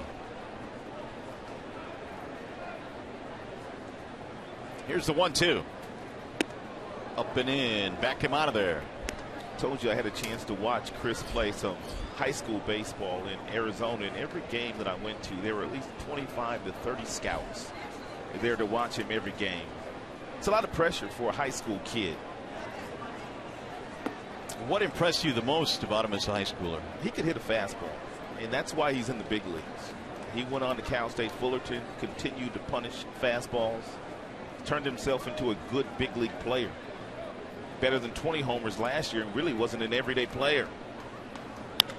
Grounded to third, foul ball outside of the bag. Castellanos was ready to throw him out. I don't think I've ever seen anybody named Chris spell their name with a K, though. Have you? Not K-H. I've seen K-R-I-S. K-H-R-I-S. No. Interesting spelling. They call throw an H right after the M in my first name. Mahario. Let's be different. Go for it. No. Here's the 3-2. Little chopper back up the middle. Iglesias crossing the bag. 3 ground ball outs for Lobstein here in the 5th. No runs, no hits, nobody left. Tigers baseball presented by Bell Tire.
James McCann came up in the second inning with a runner on third base and 2 outs. He got a breaking ball and fires, and he laid down a beauty of a bunt. Herrera, the third baseman, came up throwing wildly down the first base line, and McCann ended up on second. But what a great idea by McCann. And James will start things off as the Tigers in here in the 5th. It'll be McCann. Iglesias goes, fires, brings in a fastball high and away, 1-0. James picked up his 6th, make it his 7th rather, RBI, and that bunt single back in the 2nd. Here's the 1-0 pitch. 2 balls, no strikes. I was talking to Matt Shepard before the game. He said he talked with McCann about his pop time on his throws down to second in St. Louis. They had him at a 1.85. Really? 1.85. I mean, you're talking about Pudge Rodriguez territory. That is. That is popped up. Right side of the infield. Rogers hauls it in, 1 gone. Well, the Tigers are very high on McCann. They drafted him very high. And even when he made the team this year, he was going to back up Avila, but they said they were going to try to get him 200, 250 at-bats. He is well on his way to reaching that plateau. Bring up Jose Iglesias. .343 batting average for Iglesias. Trying to extend his 8-game hitting streak. Breaking ball drops in for a strike. It's really been a terrific start for Iglesias in 2015. The batting average way up. Doesn't strike out very often. The on-base percentage is nearly .400. And you already know what he does on the defensive end. Well, that was the one thing they kept talking about during spring training in terms of, even though he was struggling, he wasn't striking out. He was putting the ball in play, and a lot of times with authority. He has just continued that here this season, but now he's getting the hits to drop in consistently. It was a bunt, foul. I forgot the exact number. It was like 15 at bats though, but one day he went over to the minor league side and he hit with the A-ball team, the AA, and also the AAA team that were playing home games that day at Tiger Town. And all he did was lead off every single inning trying to find that eye after missing all of last year with the fractures to both shins. See some of the ranks from the 9 spot in the major leagues. More hits than anybody from the 9 hole.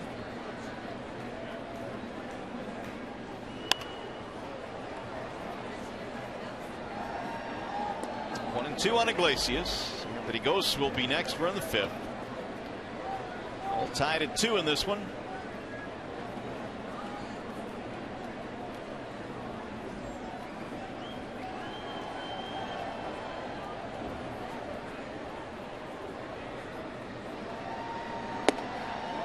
Missed it inside as Maldonado held it there, but didn't get the call from Mike DeMuro. 2-2.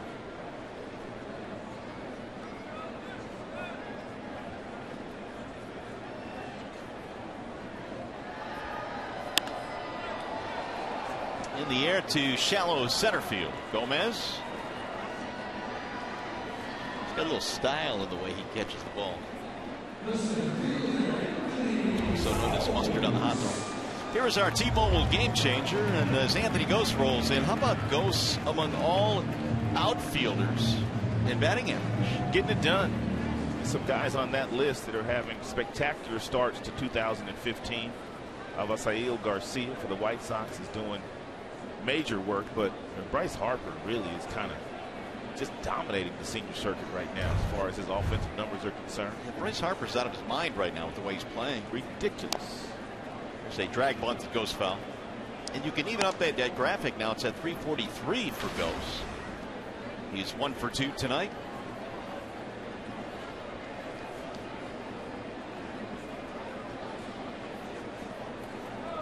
If you weren't with us a couple of days ago, I told you that Anthony shared a story with me, the fact that he doesn't take any batting practice on the field when he's starting games. He simply does all his work underneath the Tigers dugout over there back there, that batting cage back there, and he does all his work in there. Is that just a preference? Well, he said when he hits on the field, he tries to do too much. Tries to hit the ball out of the ballpark, doesn't stay within himself. See if this one gets back into the seats. It will, a couple of rows back. Then he said the program that Wally Joyner and David Newhand put him on back in spring training, they are still working with that same program. Lots of tee work, lots of front side soft toss, lots of balance. It's worked.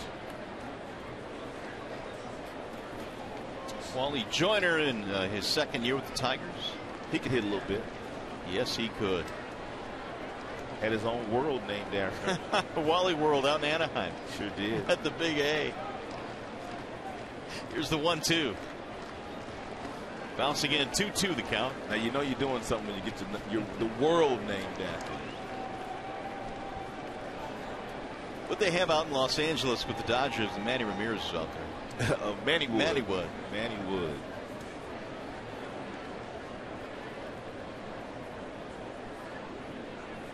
Ghost waiting on the 2-2. Here it is. Fouled off. Tigers 2 runs, 5 hits. Milwaukee 2 runs, 4 hits. First of 3 between these two squads. This has turned into a beautiful night downtown Detroit. It was kind of warm at the start of the game, but it is gorgeous here right now. Swing and a miss. Ghost is out. Tigers go 1-2-3 in the 5th, which means we go to the 6th.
Ball game. What else is happening around Major League Baseball? Well, I don't know if you've heard by now, but how about this, Rod? The Marlins firing Mike Redmond. They've hired their GM to be their manager. No, he hired himself. Well, that's true.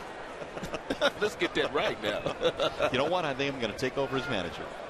How about Shelby Miller? We've already touched on Bryce Harper and what he's doing for the Washington Nationals, but Shelby Miller, there's really no better right now statistically pitcher in the National League. Yeah, we were talking about him in that series in St. Louis with the Cardinals trading him away.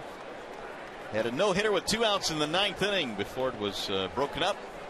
Bryce Harper, man, he's just going off. Well, he's starting to close that gap as the best young player in the game. Of course, Mike Trout has been known that for the last 3 years, but Bryce Harper at age 22, he's starting to close that gap a little bit. Ryan Braun leading it off.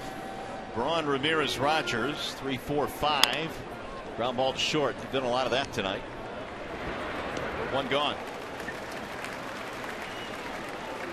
Last 4 consecutive outs have been on the ground, and the last 3 have gone to the shortstop.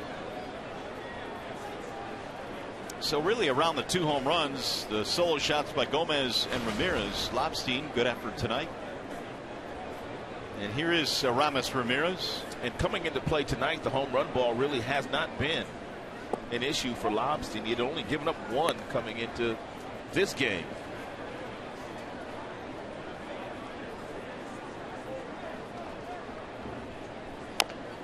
Another ground ball. This one back to the mound. A couple of easy outs. Time for a game break now. Let's check in with Johnny Kane.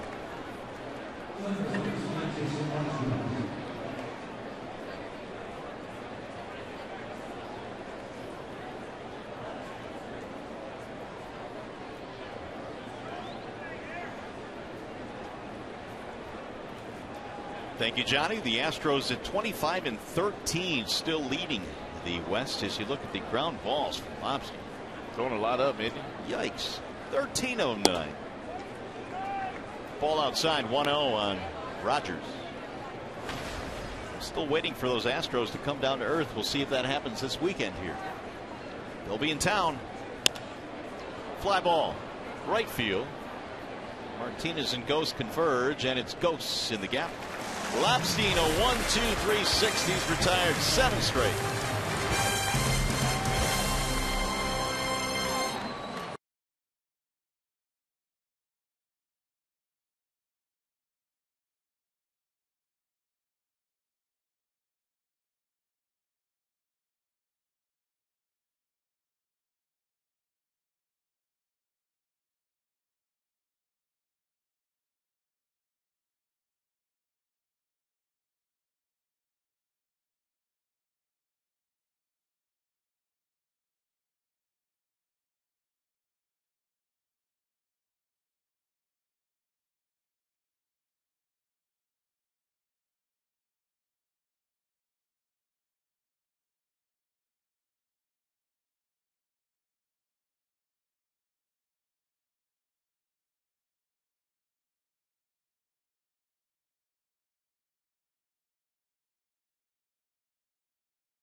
It's 7:08. Fans are invited to stay after the game for a fireworks spectacular. For tickets, call 866-66-TIGER or visit tigers.com.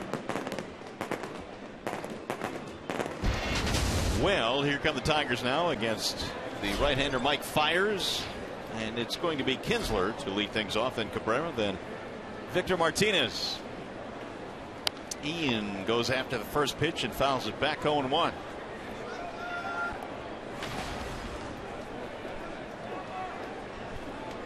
Kinsler tonight has a ground out that came in the first, and it scored a run, so he picked up an RBI. 0 for 2 otherwise. 20 driven in for Kinsler this year.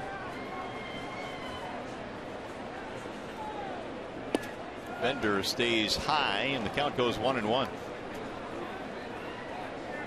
So Fiers here in the 5th inning,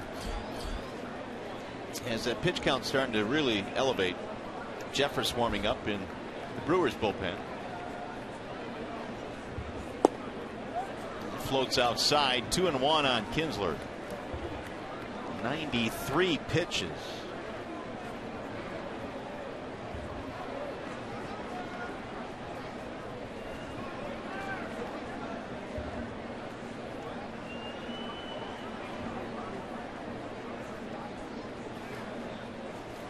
Two-1 is up and in. 3 balls, 1 strike.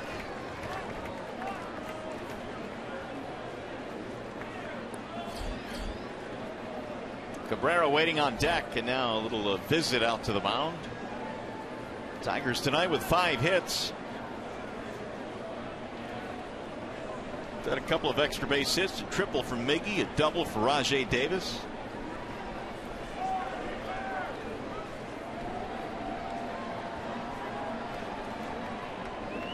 Rick Kranitz, the pitching coach of the Milwaukee Brewers, getting on the phone now. alerting the bullpen.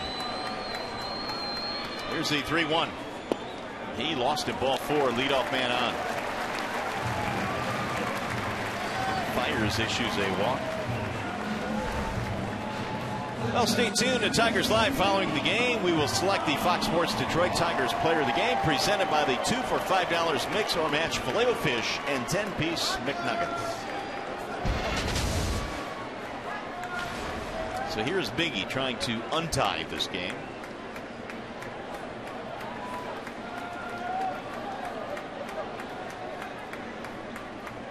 Kinsler draws a throw.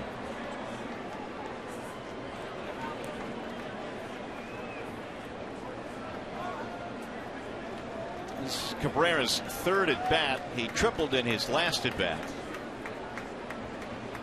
Opponents in the third plate appearances against Fires, the average is about 364. So that bodes well for Detroit here in the 6th. See if they can get to Fires.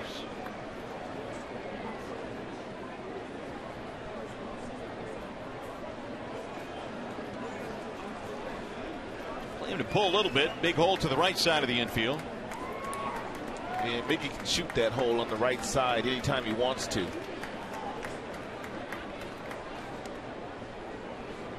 And of course, if he does go in that direction, it will be no problem for Ian Kinsler to get all the way over to third.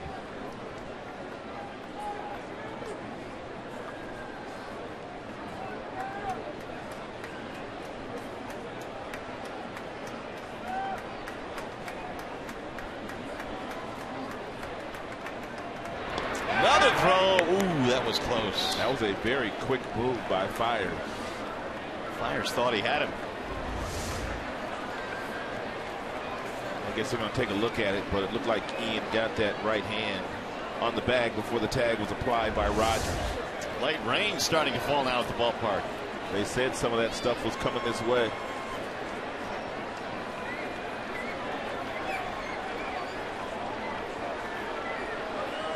Fans now starting to scurry.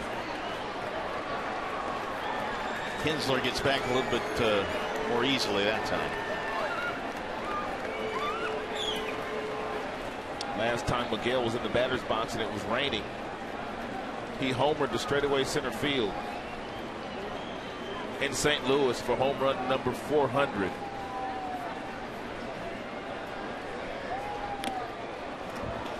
Oh, 2.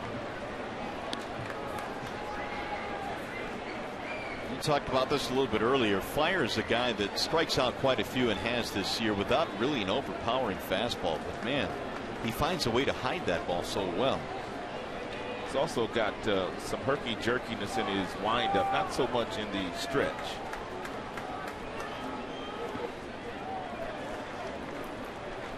I don't know why pitchers, when they get ahead of Miguel, no balls and 2 strikes, they just throw one in the dirt, one up.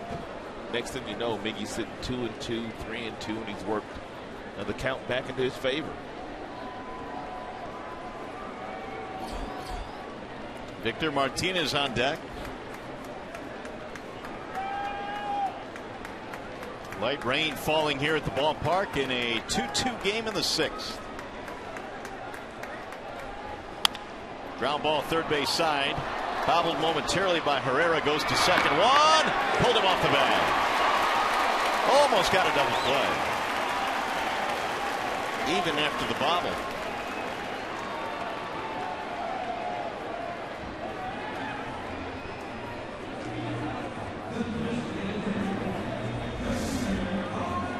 These are the outs that the Brewers just have not been getting this year. We talked about them at the top of the show. They've committed a lot of errors already this year.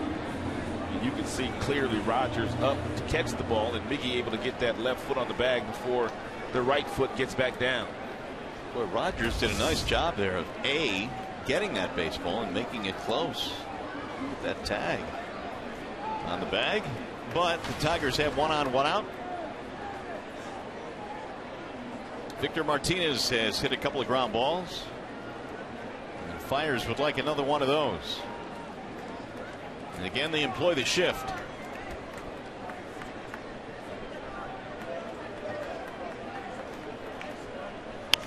Victor pops it up. Herrera, the third baseman. So Victor retired on one pitch. Looks like to me Victor just kind of gliding off of that left knee, and because of that, the body, the upper body is kind of gliding into the swing. Look at the upper body, and you can see the foot is off the ground. There's really just not a whole lot of bat speed in the Victor Martinez swing right now. The balance is not bad, but he's already come off that back leg, and there's no rotation with the hips to give you that bat speed that you need to drive the ball. So that's what Victor's going through right now. Here's JD.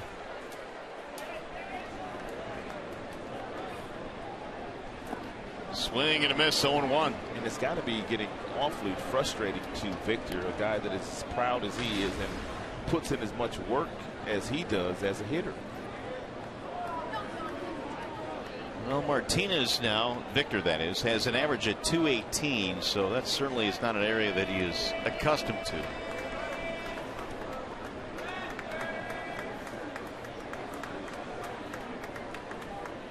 Breaking ball, and it's swung on and missed. He's thrown a couple of pretty good breaking balls to JD Martinez. We were told that he didn't have this good bender and really hasn't been all that consistent with it this year, but tonight he's flipped a couple of really good ones up there.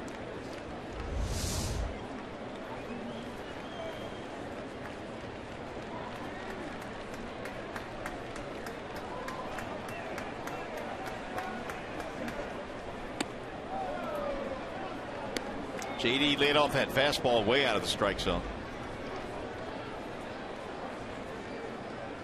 His hitting streak now is at 9 straight after his single back in the fourth. 105, the most pitches Fiers has thrown this year in a game. Sitting at 103 as we speak. Drilled down the left field line, fair ball. Going to bang up against the wall, and they will hold the runner at third base. Cabrera stopped there by Dave Clark. That'll leave him now at second and third. Second hit for JD. He's thrown JD so many breaking balls, he's bound to hang one, and he hung that one. And JD didn't necessarily barrel it up. He hit it down toward the label, but he was able to muscle it down in the left field corner.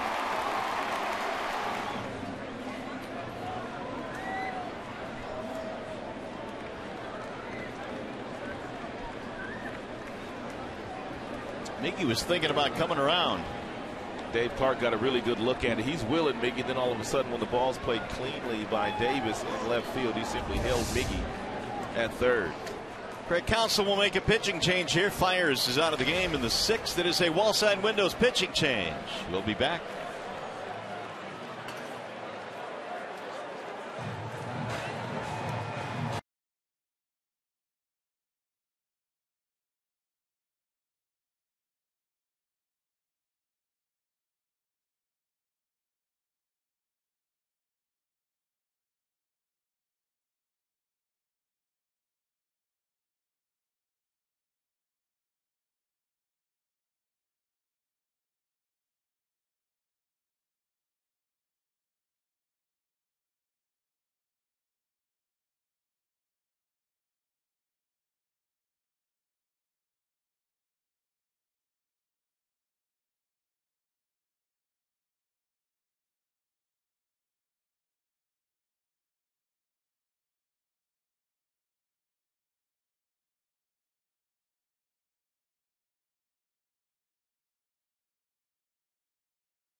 Anthony Goh stole a base back in the first inning, came home on a ground out by Ian Kinzer. Rajay Davis, he doubled, stole third. He came home on the James McCann bunt base hit down the third base line. So Tigers manufacturing a couple of runs here today. Rajay Davis will be strolling in as the rain continues to fall here at the ballpark. It's 2-2. We're in the bottom of the sixth inning. Tigers need a big hit here with 2 outs. And they will face a new pitcher, Jeremy Jeffress. He is tied with 3 others with 20 games already appeared in the major leagues. Jeffress. Jeffress was originally part of the Milwaukee system, then traded to Kansas City in the Zach Greinke deal, and then was re-signed by the Brewers. And he throws a strike. Hard thrower, always has been a guy with a big arm. Fastball 96 to 98 miles an hour. Rain starting to fall a little harder here too, buddy. And it's coming down pretty good now. Tap foul at home plate. My trusty weather app, though, says it's going to stop in 6 minutes. All righty. So we'll trust it. Meanwhile, if you brought your umbrella tonight, kudos to you. The rain's putting out the fires. Where you get that from? That you? That's me. Something that bad can only come from me. Ponchos are out. The 0-2 is high. Maldonado had to go up there and snatch it. In 97 with that piece of cheese thrown by Jeffress.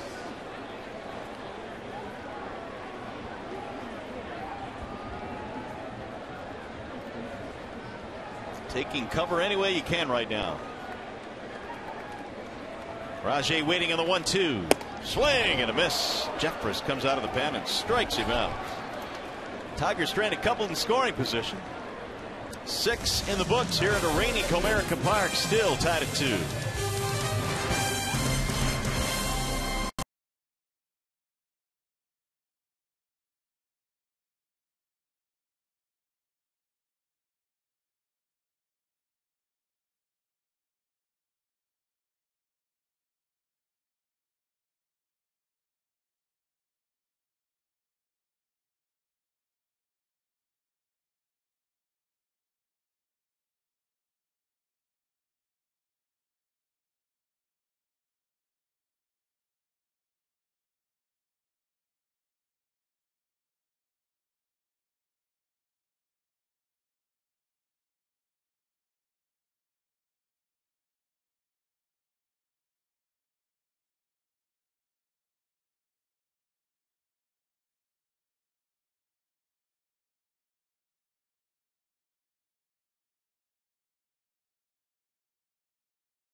Has given up a couple of solo shots in the game. One to Gomez, one to Aramis Ramirez. But other than that, he's been getting it done.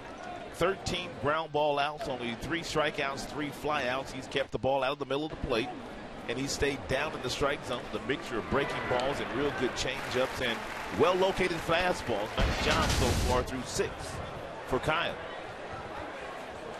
4 hits, 2 earned runs, 1 walk, 3 strikeouts, and the 13 ground ball outs. Elian Herrera leads it off as the Brewers come to the dish here in the 7th inning. And Lobstein missing just a tad low, 1-0. 7 straight retired by Kyle. Herrera has put the ball on the ground twice. Drive that one foul back out of play, 1-1.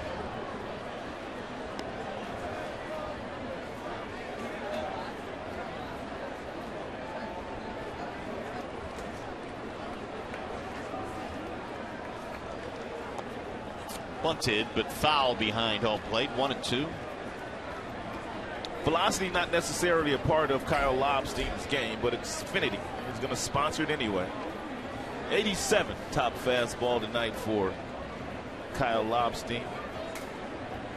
Home run to Gomez in the first. Home run to Ramirez in the fourth. That is all he is allowed. Off the plate.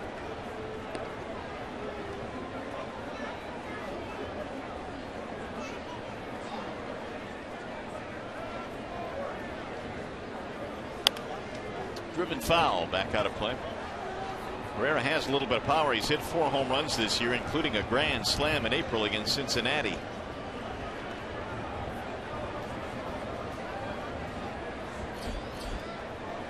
Sardinas waiting on deck. Here's the 2-2. Right back up the middle. Kinsler diving. Will they have time? Nope. Infield hit for Herrera.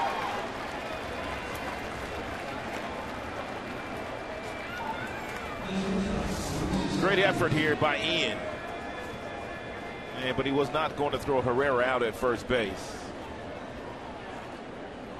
Surface a little wet when that ball got to him. There's no doubt it was probably wet. So the Brewers get the leadoff man on for the 3rd time tonight. Here's Sardinas. 1 for 2 tonight makes him 4 for 8 so far in the big leagues this year.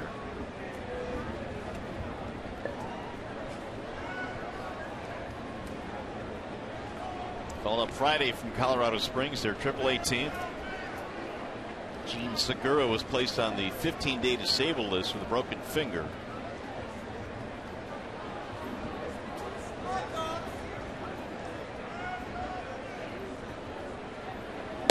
Ball 1.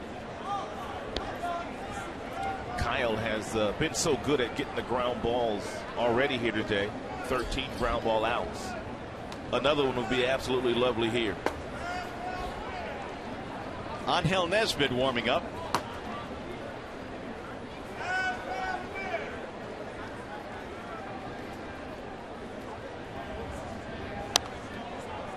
Driven back out of play. 1-1 on Sardinas.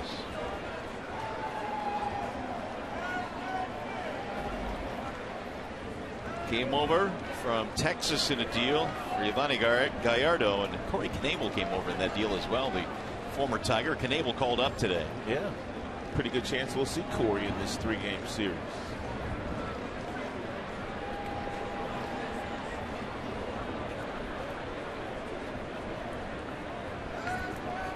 Here's a throwback to first, and again back in standing up easily is Herrera.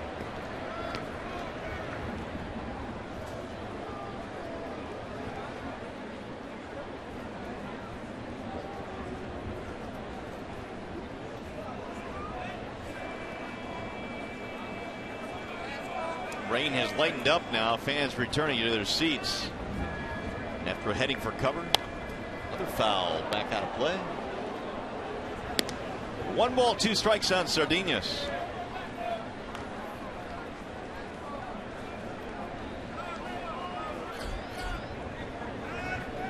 Hector Gomez waiting on deck.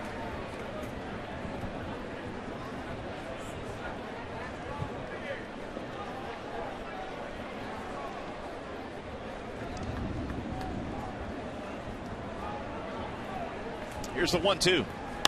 Bouncing ball to second. Kinsler to Iglesias. That's all they're going to get. Iglesias struggled with the exchange. I think Craig Counsell is going to take a look at the video to see if Iglesias was on the bag when he got that feed from Kinsler.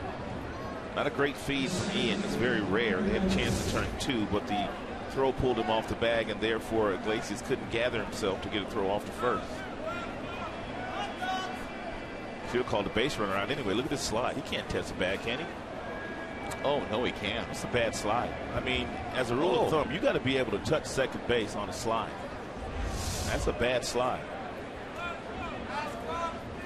Maybe he has some of those elastic, stretchy arms that can really. No, not buying that one. Here's Hector Gomez. Like Gumby, remember Gumby? I remember Gumby. You're not buying though. I'm not buying it. Gomez a double and a fly ball. I guess that app on your phone was correct. Yep, sure was. Rain has stopped. Rain is blown over.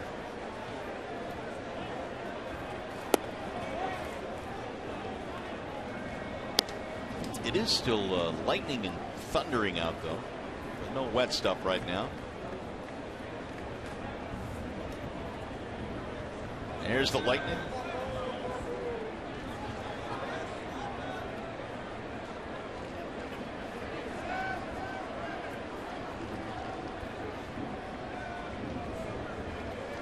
Gomez swings and misses. 1 ball, 1 strike. Good changeup here. It's a fastball count, 1 ball, no strikes. And you could tell that Gomez was sitting on a fastball, and that circle change thrown to a beautiful location by Lobstein.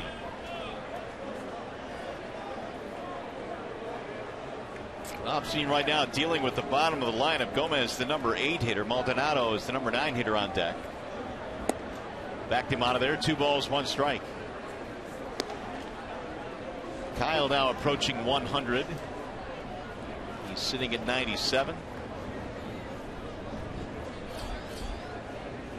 Maldonado 0 for 2, lurking on deck.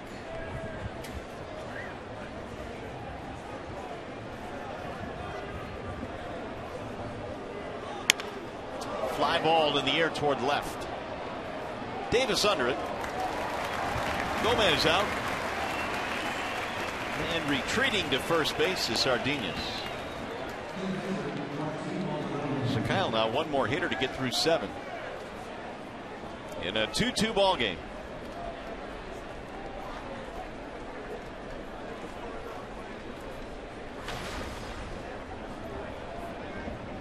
Ground out fly out tonight has made Maldonado 0 for his last 19 at bats. And the average at 153.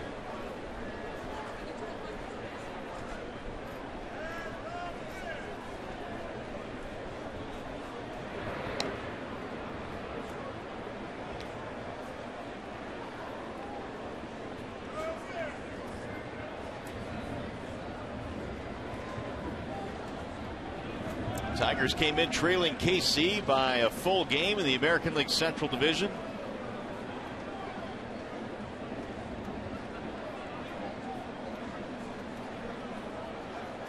Swing and a miss. Have you seen what the White Sox have done, by the way? They've won 5 in a row now. They're coming, huh? Yeah, they're back up to 500. Still 5 games back. That's the starting spot, 500. Minnesota 3 back, Tigers 1 back. And Cleveland right now leading the White Sox in the 5th, 1-0.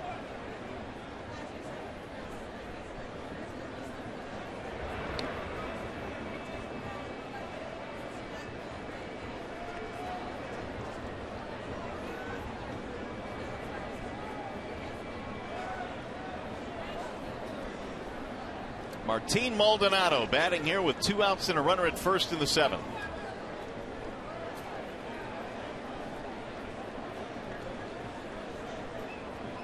Here's the 0-1. 1 ball, 1 strike on Maldonado. Maldonado spent a lot of time in the minor leagues. In fact, he's had over 1,700 minor league at bats. As you look at the pitch count by innings for Kyle Lobstein, and even 100 now.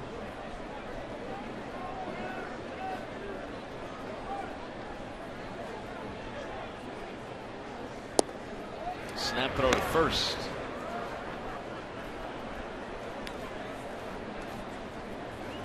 Two and one on Maldonado.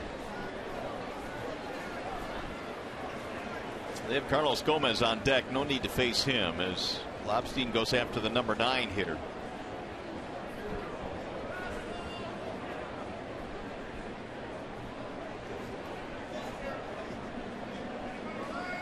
And the 2-1. Ground ball left side, base hit. It's a single for Maldonado, which breaks an 0 for 19. And it might be time to go get to Lobstein with Carlos Gomez coming to the plate. Yeah, I might be with you on that. They've had Nesbitt warming up, and they're talking about it. Don't stay with him.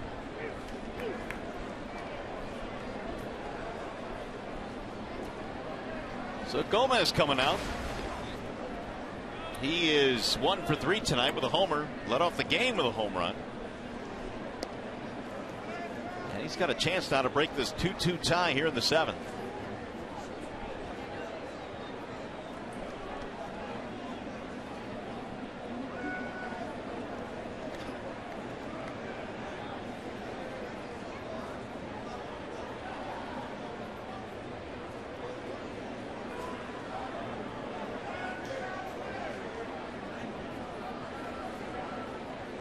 Gomez shoots one back up the middle into center, base hit.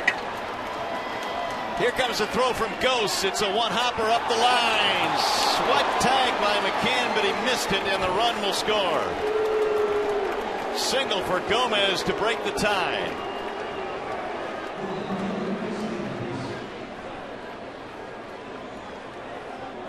Sardinia scores from second. Strong throw by Anthony Ghost, but it tailed up the line. Nice job getting to the ball by McCann, but not able to apply the tag. Nice slide.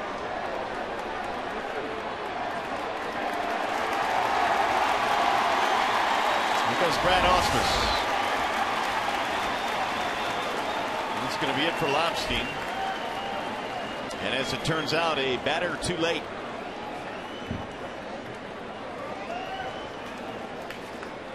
So Lobstein gives up the baseball. He will depart. Wall side windows pitching change. Milwaukee has taken the lead. Here comes Angel Nesbitt.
Lobstein would be left in to face Gomez, who has already homered against him today.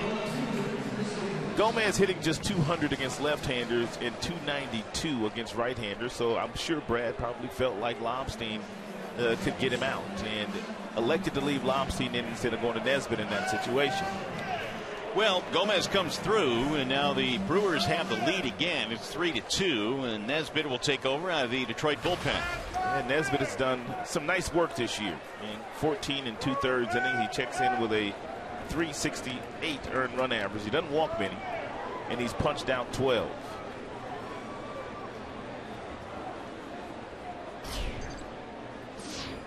Milwaukee loves the swing at the first pitch. Well, they do it again. Little shallow bloop to center. Diving, trying to catch by Ghost. He might just hit a gold glove. Yes, he got it. He might. What a play. Ghost saves a run with a Spectacular diving catch in center. Stretching out. Nicely done.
The top half of the 7th inning.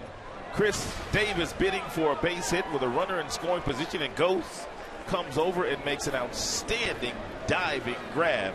He's done a lot of that this year. Well, the Tigers as a team are just playing some great defense this year. And a lot of it has to do with Anthony Ghost out there in center, and he gets a high five from Martinez. I know Nesbitt said thank you very much. Great play. So it remains a 3-2 ball game. And here come the Tigers now in the bottom of the 7th, down by a run. Nick Castellanos checks a ground ball. It's going to be fair, and they'll throw him out. They pounced on it quickly. Jeffress made a nice play to throw him out. It looked like Jeffress was trying to decide whether to pick it up or not. It looked like that ball was not going to roll foul. So, and Maldonado, the catcher, alertly told him to pick it up and make a play.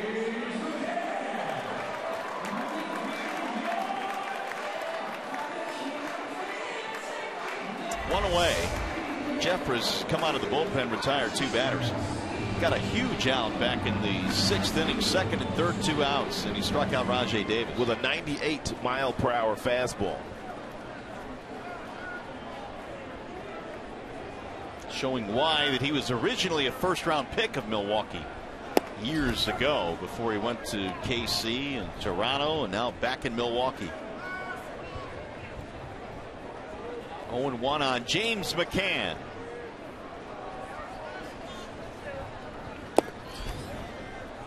'96 missing low.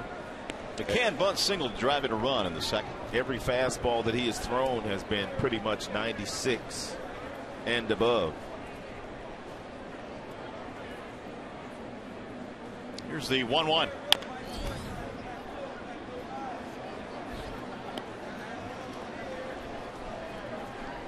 Seven RBIs this year for McCann. .297 batting average. He's gotten most of the reps with Vila on the disabled list. Holiday backing him up. He was called up from Toledo.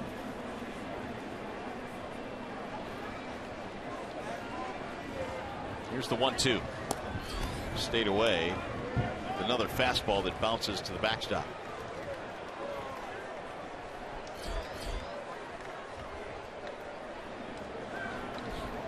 Iglesias waiting on deck.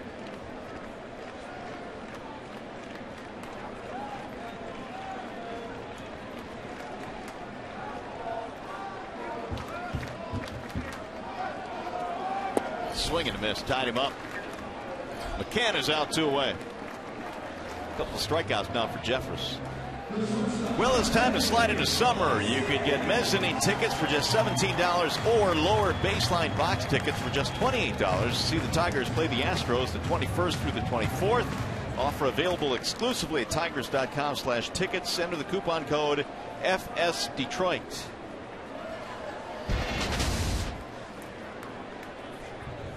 Here's Iglesias. Backing out of there, and it's strike one. 0 for 2 for Jose. Ground out, fly out. Brewers have 7 hits tonight. Tigers have 6.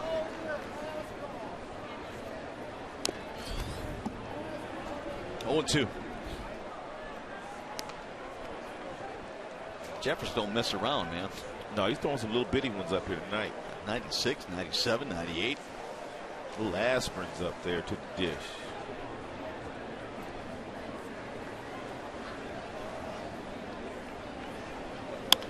Ground ball back up the middle. Center field, base hit. That's a 9-game hitting streak now for Iglesias. That is a 97-mile-per-hour two-seamer that kind of ran in on Iglesias. But look at Iglesias pull the hands in front of the body. That gets the barrel where you want to get the barrel, and he hits it right back up the middle. That is a perfect shot. That's the reason why Iglesias is having a monster year. It's a great shot of him just pulling his hands really close to make sure you can get the barrel on that ball at 97. So here is Gose. He has contributed a fabulous diving catch, a single, a steal, and a run scored tonight.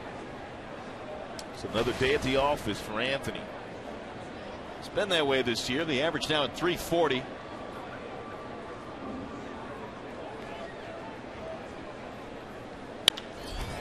Fly ball slicing away from the left fielder Davis. Still moving over. Does he have room? Into the crowd. He can't get it. Almost made a great play.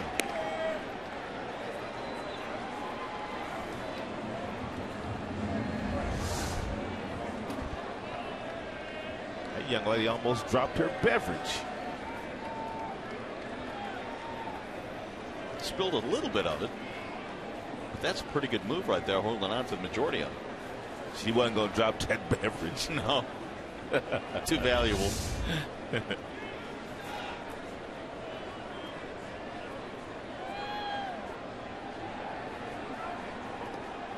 Iglesias back.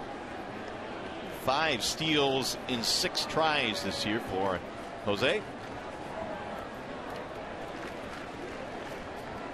Still talking about it. He almost knocked over my beer.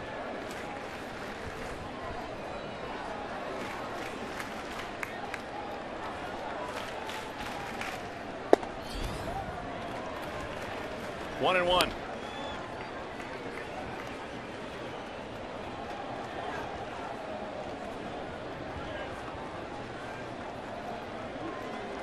Brewers went ahead at the top of the inning.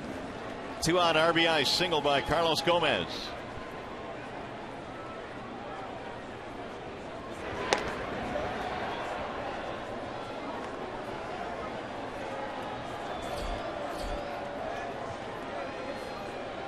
Fourteen pitches of 95 and above. He's only thrown 15 total.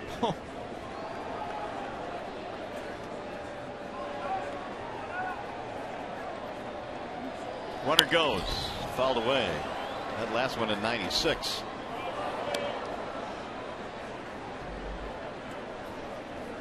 He is pouring in some fastballs tonight. Jeremy Jeffress, born in South Boston, Virginia.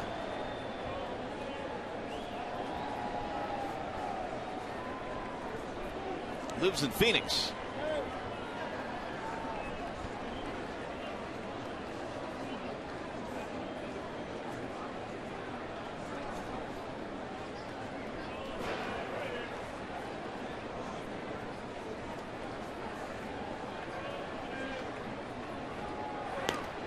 Runner back again.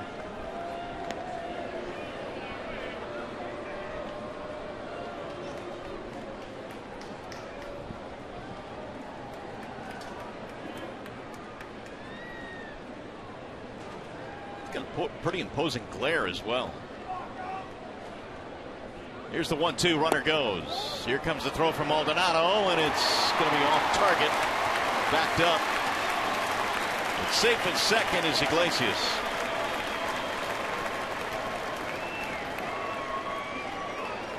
Six steals now for Jose. It's pretty close to being a strike. And Mike DeMira obviously did not think so. Shade off the plate outside. Maldonado comes up and fires the ball down to second base, and Sardinez, the shortstop, flipped by Iglesias. So now a base hit could tie this game. 3-2 Milwaukee.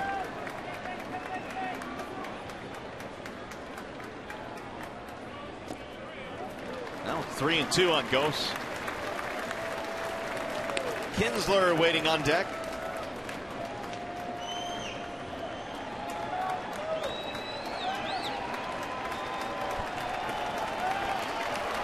Tigers had 3 steals tonight. They're 11-1 since the start of last year when they steal 3 or more bases. Crowd getting into it. Swing and a miss, struck him out. And Ghost slams the bat to the ground. There goes the helmet. Third strikeout for Jeffress, and he pitches out of trouble here in the 7th. We go to the 8th.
Runs.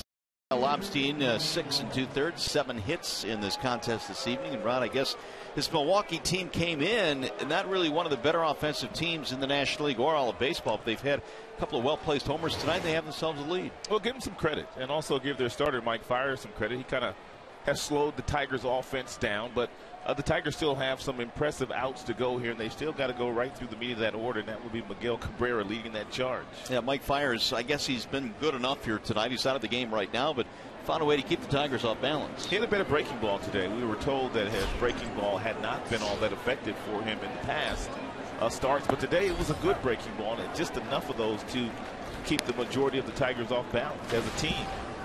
Ryan Braun will start things off now for Milwaukee. 3-2 Brewers have the lead. Both teams have 7 hits. Angel Nesbitt going back out to the mound. Pulled on the ground and through. Base hits for Ryan Braun. The leadoff man is on for Milwaukee.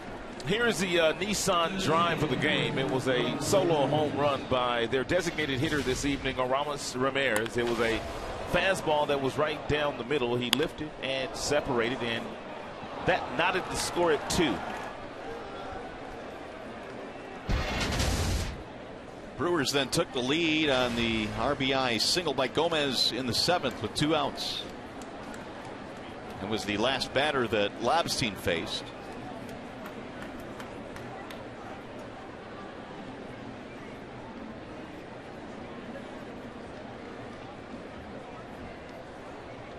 Now Nesbitt gets a visit from McCann, the catcher. Braun has 3 steals this year. He has not been caught yet.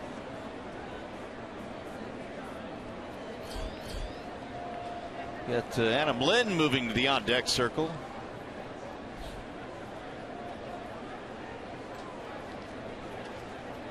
Brewers looking for some insurance runs.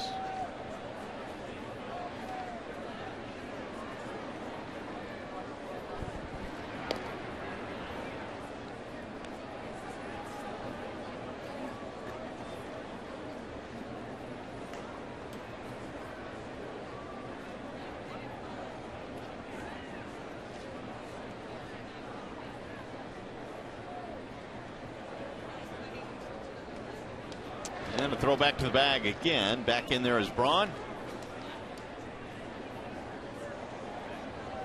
Ramirez solo shot in the 4th inning.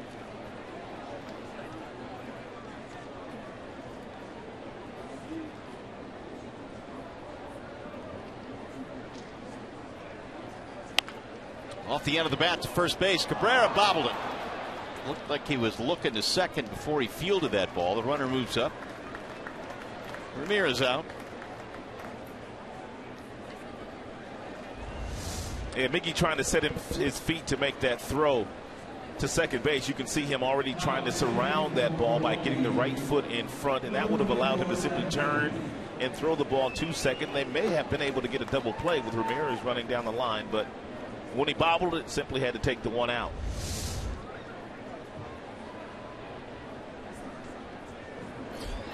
More action in the Tigers pen. Wilson, the right-hander, he's been good this year for the Tigers. Blaine Hardy, the lefty.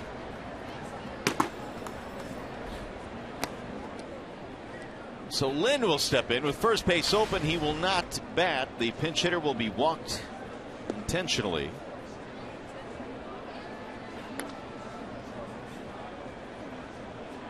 And they'll take their chances with Elian Herrera.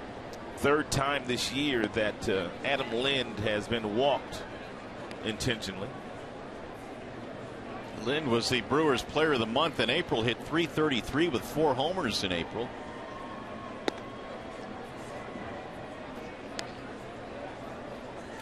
But he won't get a chance to swing it here as ball 4 is about to be delivered. And there's the intentional walk.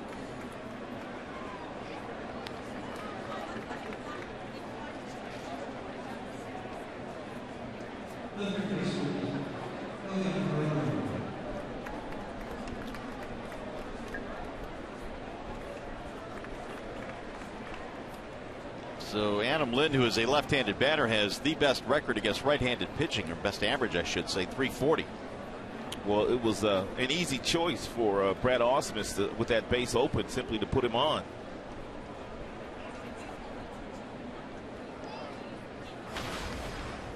Elian Herrera.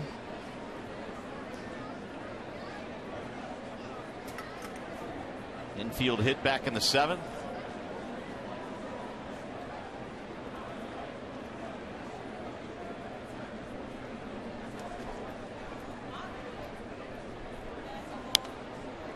He had a rip 0-1.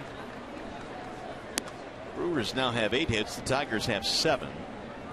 Herrera this season men in scoring position pretty good, 3 out of 9.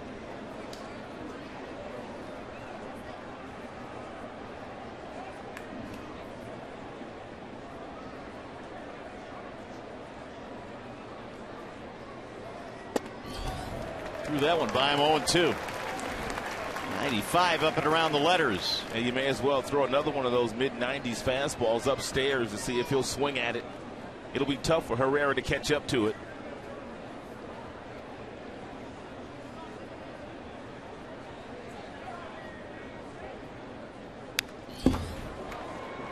He did. 95, just got a piece of it. Yeah, try it again.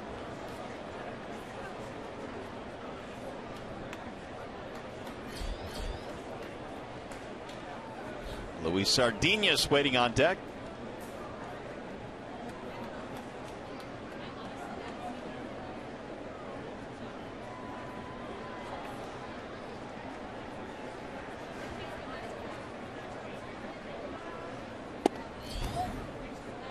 96 that time from Nesbitt, but he missed, and the count goes 1-2.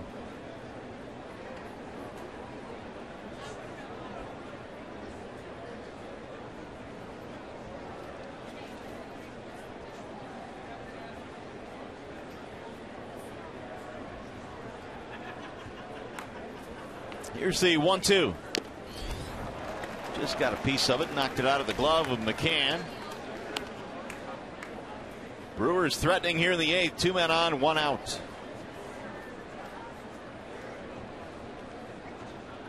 Same 2 clubs tomorrow, Sanchez and Jimmy Nelson, and then Shane Green, Kyle Loesch on Wednesday to wrap up the series before Houston comes to town for 4.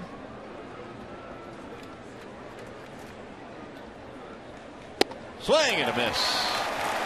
Finally struck him out. Herrera's out of there.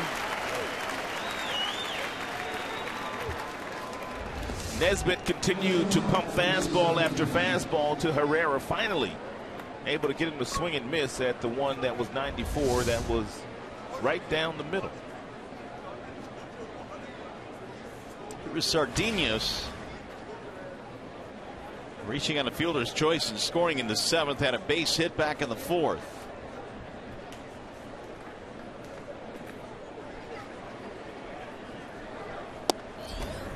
Ball 1.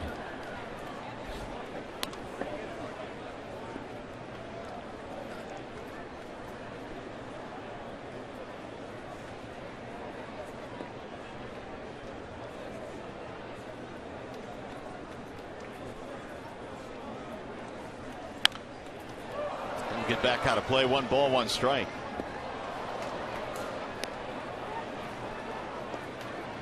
Nesbitt, the rookie, got his first major league win against the Twins this year, tossing a scoreless 10th inning back on May 12th.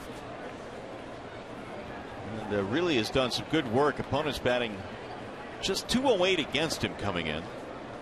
Has become more and more an important figure at the back end of the Tigers' pen. A little bit outside, 2-1 the count.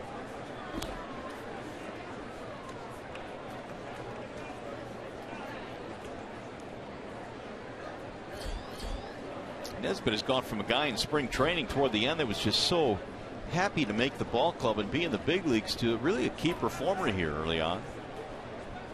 The 2-1 is hammered foul. Yeah, well, some of the early season struggles of Al Albuquerque. Nesbitt has pretty much been getting the ball when Albuquerque was getting the ball last year. Well, he got the ball in the 7th inning and got Davis to fly out, although it was a great catch by the center fielder Gose. And now working here in the 8th. The 2-2. Little pop-up foul back out of play. Sardinas stays alive.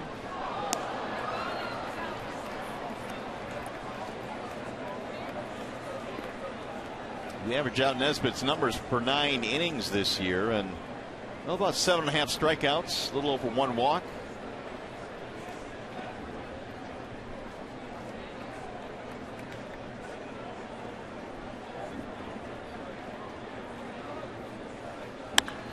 High fly ball, left center field, should get him out of the inning. Ghost cruising over, and the threat is over. No runs, hit, intentional walk, 2 men left. Nesbitt gets it done. We'll go to the bottom of the 8th.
Verlander, and he was out there before the game today, along with Bruce Rondon, getting some action in on the way back. It's going to be encouraging when the Tigers finally do get back. Justin Verlander, also Bruce Rondon, the hard thrower, and also Shane Green. He was throwing a bullpen today, and I guess it's going to take his regular turn on Thursday. Yeah, Green was feeling some discomfort in his elbow, which was leading to some tingling in his fingers, but apparently that's okay. There's JV, who is just waiting to come back and certainly wants to get back as soon as he can, but Rondon certainly can be a big part of this bullpen. Shane Green scheduled to make his next start. There's a strike called on Ian Kinsler, who starts it off, and the Brewers have a new pitch now. It's Jonathan Broxton. Well, Jeffers was throwing 95 to 98 miles an hour. Broxton's another one of those guys that has a big arm as well. That first fastball to Ian, 95. Kinsler tried to hold. Did he go? He did not. So says Trip Gibson. And Broxton averaging over a strikeout per game this year. 17 strikeouts. He's been in 15 games, and he hasn't walked many, only 2 walks, but that ERA, whoa, is over 7. Is that high? It was, and it is. Here's the 1-1. 1-2 on Kinsler as Adam Lind stays in the game and plays first. Ian is 0 for 2, had a walk in his last at bat, had an RBI in his first at bat.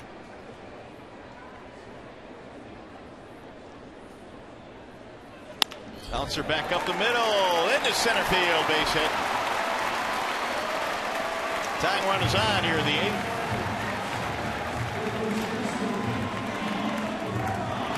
And Broxton, once the closer of the Los Angeles Dodgers, saved 36 games back in 2009, 22 more in 2010. And Tigers fans got a glimpse of him when he was with the Kansas City Royals. Saved 23 games for Kansas City back in 2012. So here is Cabrera.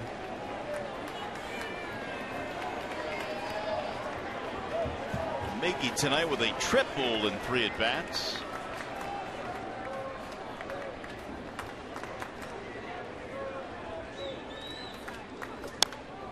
Fouled away 0-1. Each ball club now with 8 hits tonight.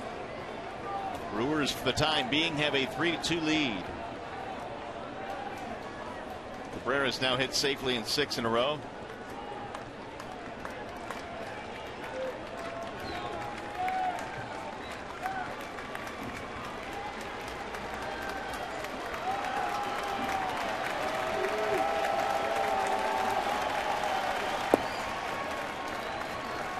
One ball, one strike.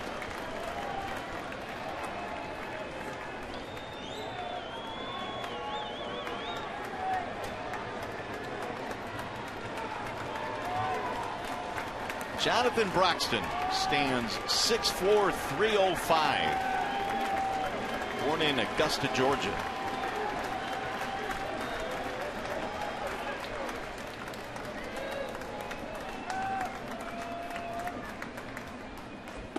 Cabrera takes low, 2-1.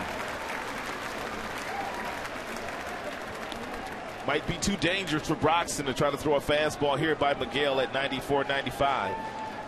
Miggy will be ready for it. And he won't try to pull it. He'll simply lace it into right center field or somewhere in that direction.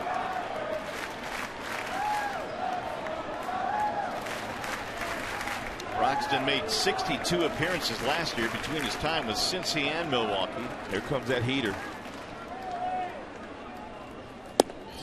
Missed with 3-1. Victor Martinez on deck.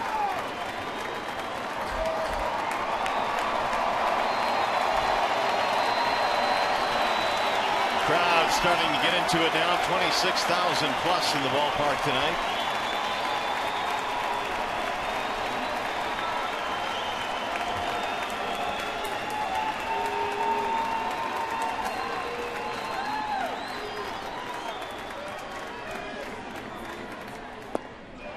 He walked in, ball 4.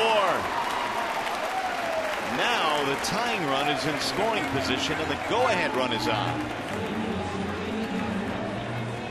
Greg Counsell getting a little bit nervous.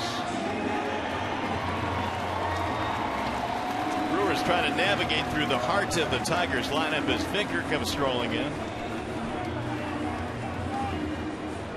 Broxton gets a visit meanwhile from Martin Maldonado.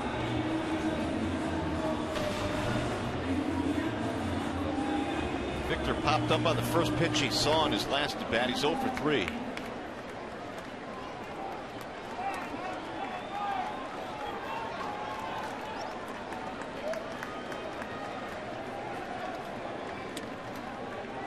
Kinsler at second, Cabrera at first. And Victor has a lot of room on the left side of the infield with the shortstop Sardinas directly behind Ian Kinsler. Tigers tonight just 1 for 7 with men in scoring position.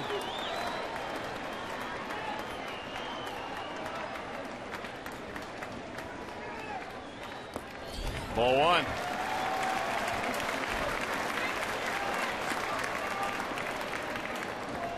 Broxton has thrown 10 pitches, 6 have missed the strike zone.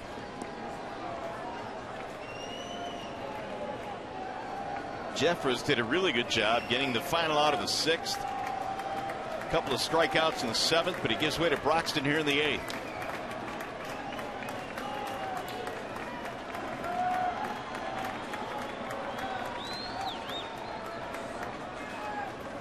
Now the 1-0.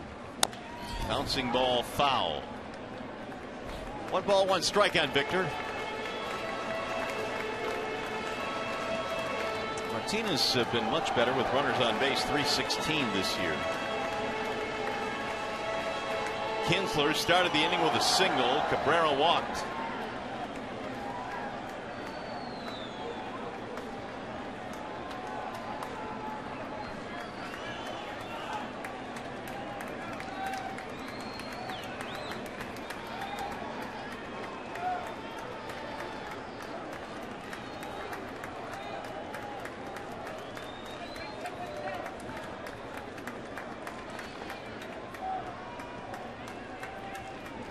Here's the 1-1.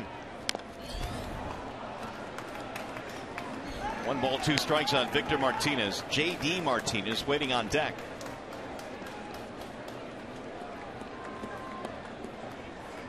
Brewers have gotten Martinez to hit the ball on the ground a couple of times in this game.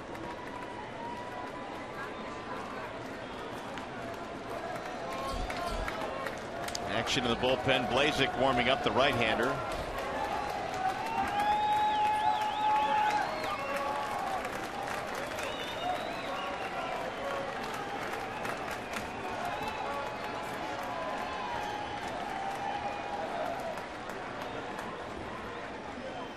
Time call now, and Maldonado again out to the mound. Broxton has really slowed the pace here after giving up a single and a walk.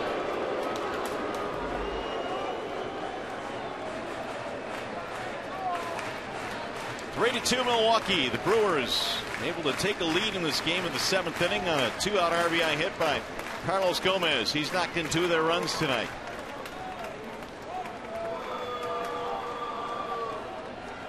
Kinsler represents the tying run, Miggy the go-ahead run.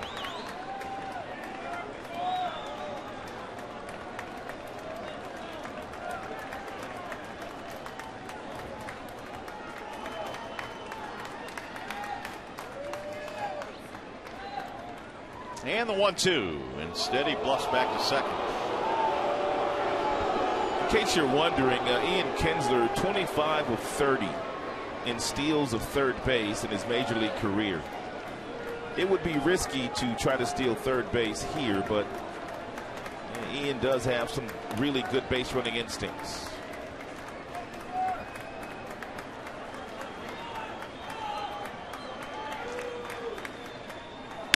Ground ball slowly towards second. On the charge there, Gomez to second, one relayed at first. Oh, they called him out. I don't know about that one. It looked like Victor might have been safe. And I'm sure the Tigers will take a look at it here. Victor, meanwhile, when he hit the bag, kind of stumbled and limped a little bit. He was running as hard as he possibly could. He's walking gingerly right now. Here comes Brad. I think they want to take a look at this. And Victor running down that line about as hard as he can, and then he hits that bag with that left knee, and you can see him jumping after he gets there. Does the left foot get on the bag before it gets in the glove? I thought it did. Oh, he's safe. Yeah. I thought from the naked eye it looked like he was clearly safe. They'll get a pinch runner for him, though, if he is, and this call is overturned. Boy, but you just saw him right there just pull up after that left knee just drilled the bag. Or that left foot, I should say.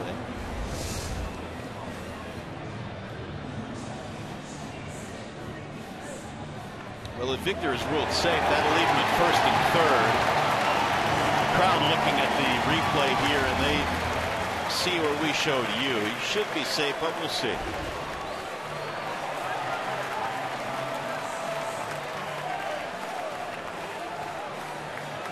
Ball really wasn't hit all that hard to the second baseman Gomez.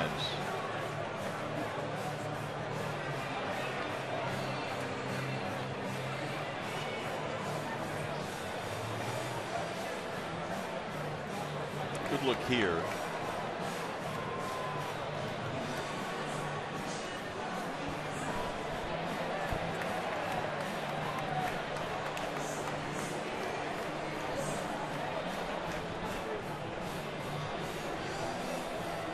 Crew chief is Brian Gorman. To your right, he is waiting on the call from New York.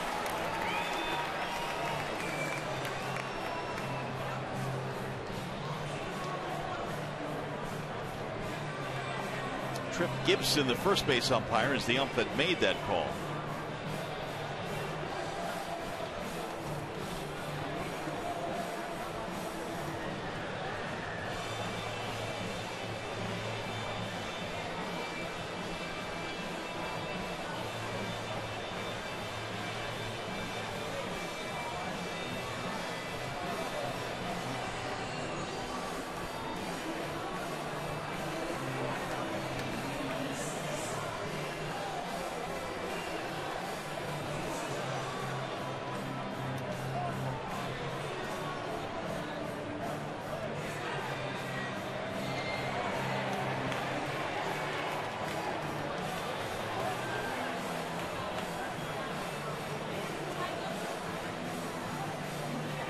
Whatever the decision here, they're taking a long time to make it, so I'm starting to wonder if they have enough to overturn the call. Oh, they called him out. They called him out. What a huge call that is, and Brad's got an incredulous look on his face. He looks safe to me. Oh, he looks safe to me too. I mean, foot touches the bag and you can see the ball. Not in the glove. Oh, I'm not quite sure what look they had in New York. Boy, that's a huge play right there. Foot on the bag now. Ball not in the glove.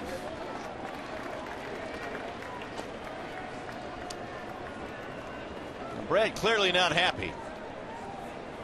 And neither is Matt Martin right there to his left, who is the Tigers defensive coordinator, who initially told Brad challenge it based on the looks that he had. So now the tying run at third with 2 outs.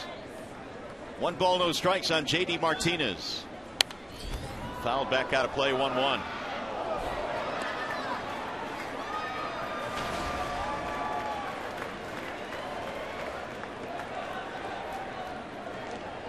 It's been a good night for J.D. Single double. Average up to 261 now.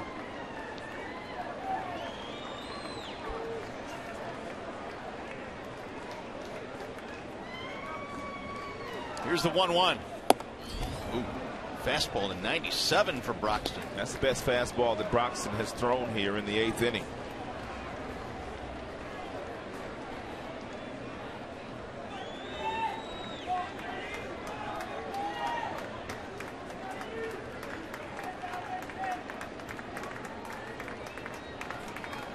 Now Broxton ready with the 1-2. Swing and a miss, struck him out. Just like that, the inning is over. So Broxton gets a big double play and a big strikeout. 8 in the books. We go to the 9th.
Tigers Live. Johnny Kane, who you just heard from, will be joined by Craig Monroe inside the Coliseum Studios. Plus, I'll be chatting with Tigers players, including Kyle Lobstein. And as always, you'll hear from manager Brad Ausmus. Tigers Live right after the game. Mario and Rod, back to you guys for now. All right, Justin, thanks. We look forward to it. Right now, the Tigers have gone back into the bullpen. Alex Wilson will check in.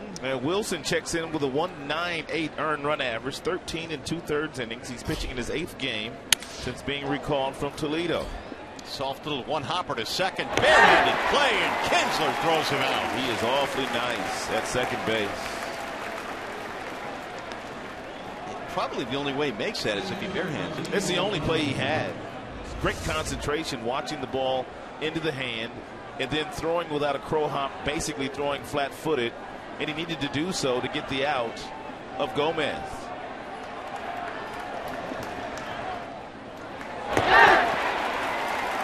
One gone. That was a close play, but Craig Counsell was deliberating whether or not to challenge it. Well, if they didn't change that call at Victor's, they weren't going to change that one. Yeah, good point. 3-2, Milwaukee with the lead. We're in the 9th. Here's Martin Maldonado. Wilson delivers strike one. Maldonado snapped an 0 for 19 with a single in his last at bat.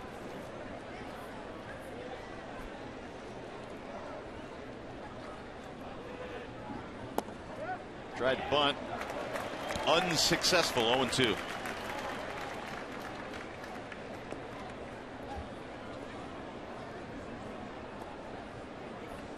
Wilson, the less heralded player that came back in the Rick Porcello deal. He joined Yoenis Cespedes to come to the Tigers in that Porcello trade. Fly ball, left center field. And it's going to be Ghosts making the call and the catch. 2 up, 2 down. What's going on tomorrow? The probables are presented by the Michigan Office of Highway Safety. Jimmy Nelson, Anibal Sanchez. And Sanchez checks in with 3 wins, 4 losses. Nelson 1 win, 4 losses. Both have ERAs in the 4s. Our coverage tomorrow night begins at 6 with Tigers Live. Game 2 in this series. 2 down now for Carlos Gomez. Checked it. Did not go.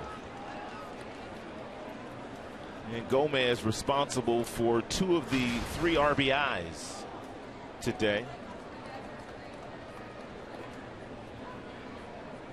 One of those came in on a home run in the first bat of the game off Kyle Lobstein. Yep. Foul tip into the glove, 1-1. Lauber tonight gave up homers to Gomez and Ramirez and an RBI single to Gomez. Each ball club with 8 hits. The 1-1. Grounded to third, foul. And Lobstein was able to get ahead of Gomez 0-2. No balls, 2 strikes, and that pitch just way too hittable for Gomez. Lobstein knew that too.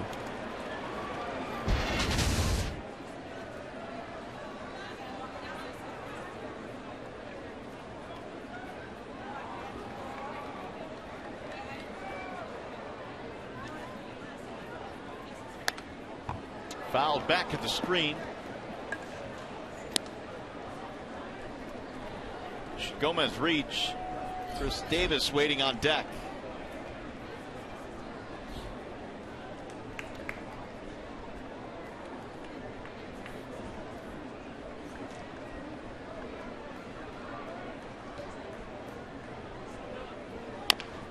Chopper to the shortstop on the charge. Iglesias double pump, still throws him out. 1-2-3 for Wilson. Nicely done. Here comes the bottom of the 9th. Davis, Castellanos, McCann.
Tigers, he singled sharply into right field. He stole second base on the very first pitch. He was on third base in the check swing from Ian Kinsler, but then he made a really nice play in the outfield. That saved a run. Yeah, that play was huge because it could have been a 2-run 7th and a 2-run lead. Instead, Ghost kept it at a 1-run game.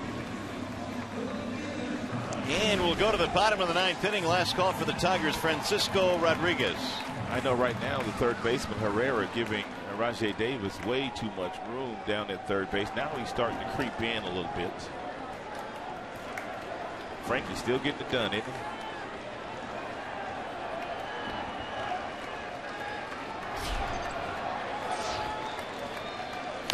Rajai bunts, and it's going to go foul down the first base line. Well, we've gotten word from MLB on why they made the call they made on the Victor Martinez. They looked at every angle they had, and they couldn't definitively come up with a look where he was out. And therefore, if you can't come up with something definitively, you've got to go with the call on the field, which was out. There's that play again. And maybe the more concerning thing is the way that Martinez landed on the bag and limped off. Davis leads it on. Here's the 0-1. Swing and a miss. 0-2 on Rajay. And Frankie has always had that really good breaking ball to go along with the mid-90s fastball.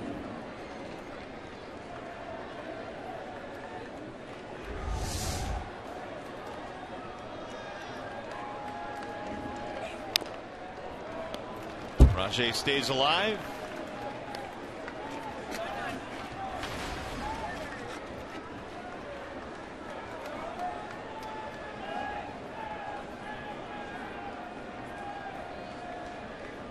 He has notched 5 seasons of 40 or more saves, including a major league record 62 in his Angels days back in 08. Chopper to third. Foul ball. Rajay was scooting down the line, but he'll have to go back.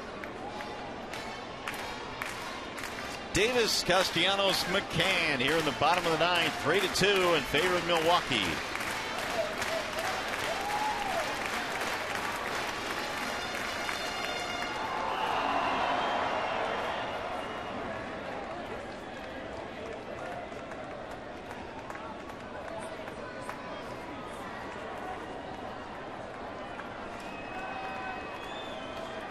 Ball club with 8 hits.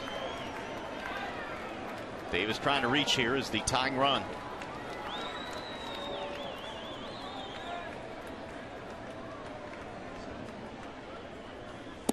Outside, he laid off. 1 ball, 2 strikes.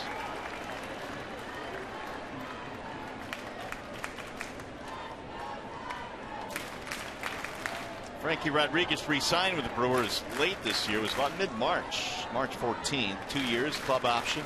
Yeah, he was a free agent out there that really couldn't find a job. 10th all-time on the saves list with 355. His next person on that list is Troy Percival at 358. Did he go? No, he did not. 2-2 on Davis. Pretty close.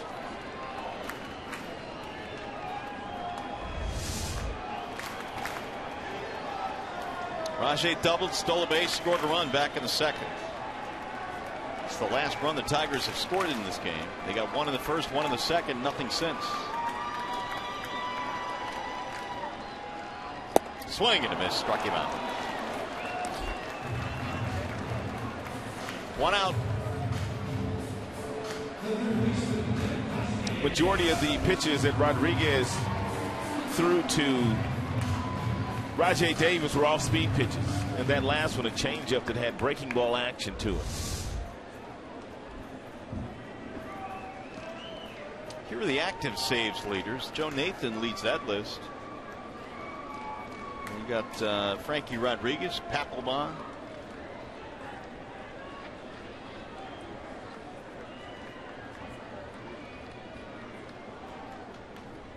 Castellanos looks at a strike 0-1, didn't like it. And he is chatting about it now with Mike DeMuro.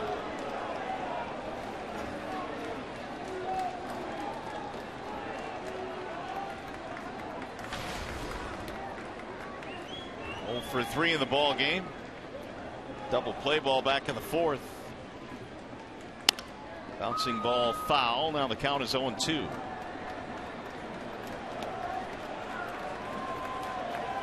It's about every pitch that Rodriguez has thrown here in the 9th inning has been an off-speed pitch.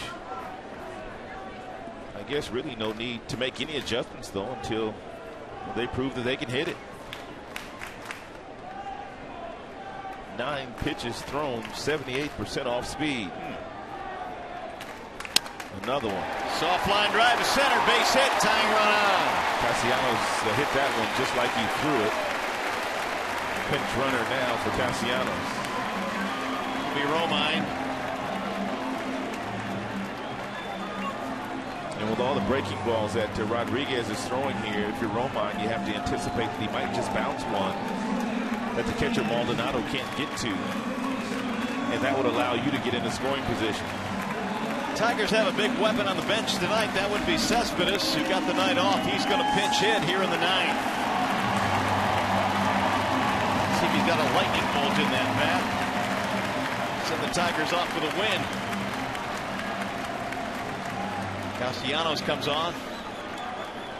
Yoenis Cespedes has never faced Rodriguez,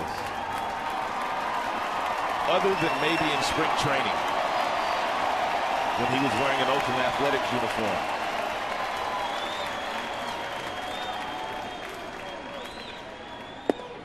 In for a strike. 0-1.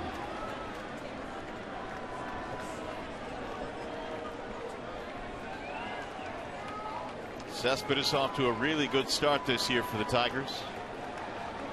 He's hit 5 homers. He's knocked in 23. He's got Romine at first with 1 out.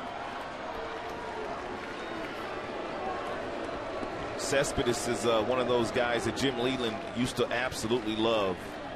A guy that could drive that runner in from first base. You don't have to be in scoring position for Cespedes to drive you in.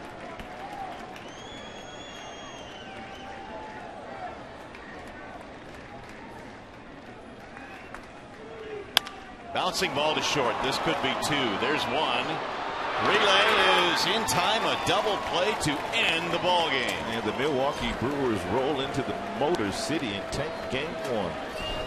6-4-3 as Frankie Rodriguez nails this one shut. And Milwaukee, who came in with a record of 13-25, has their 14th win. We'll be back.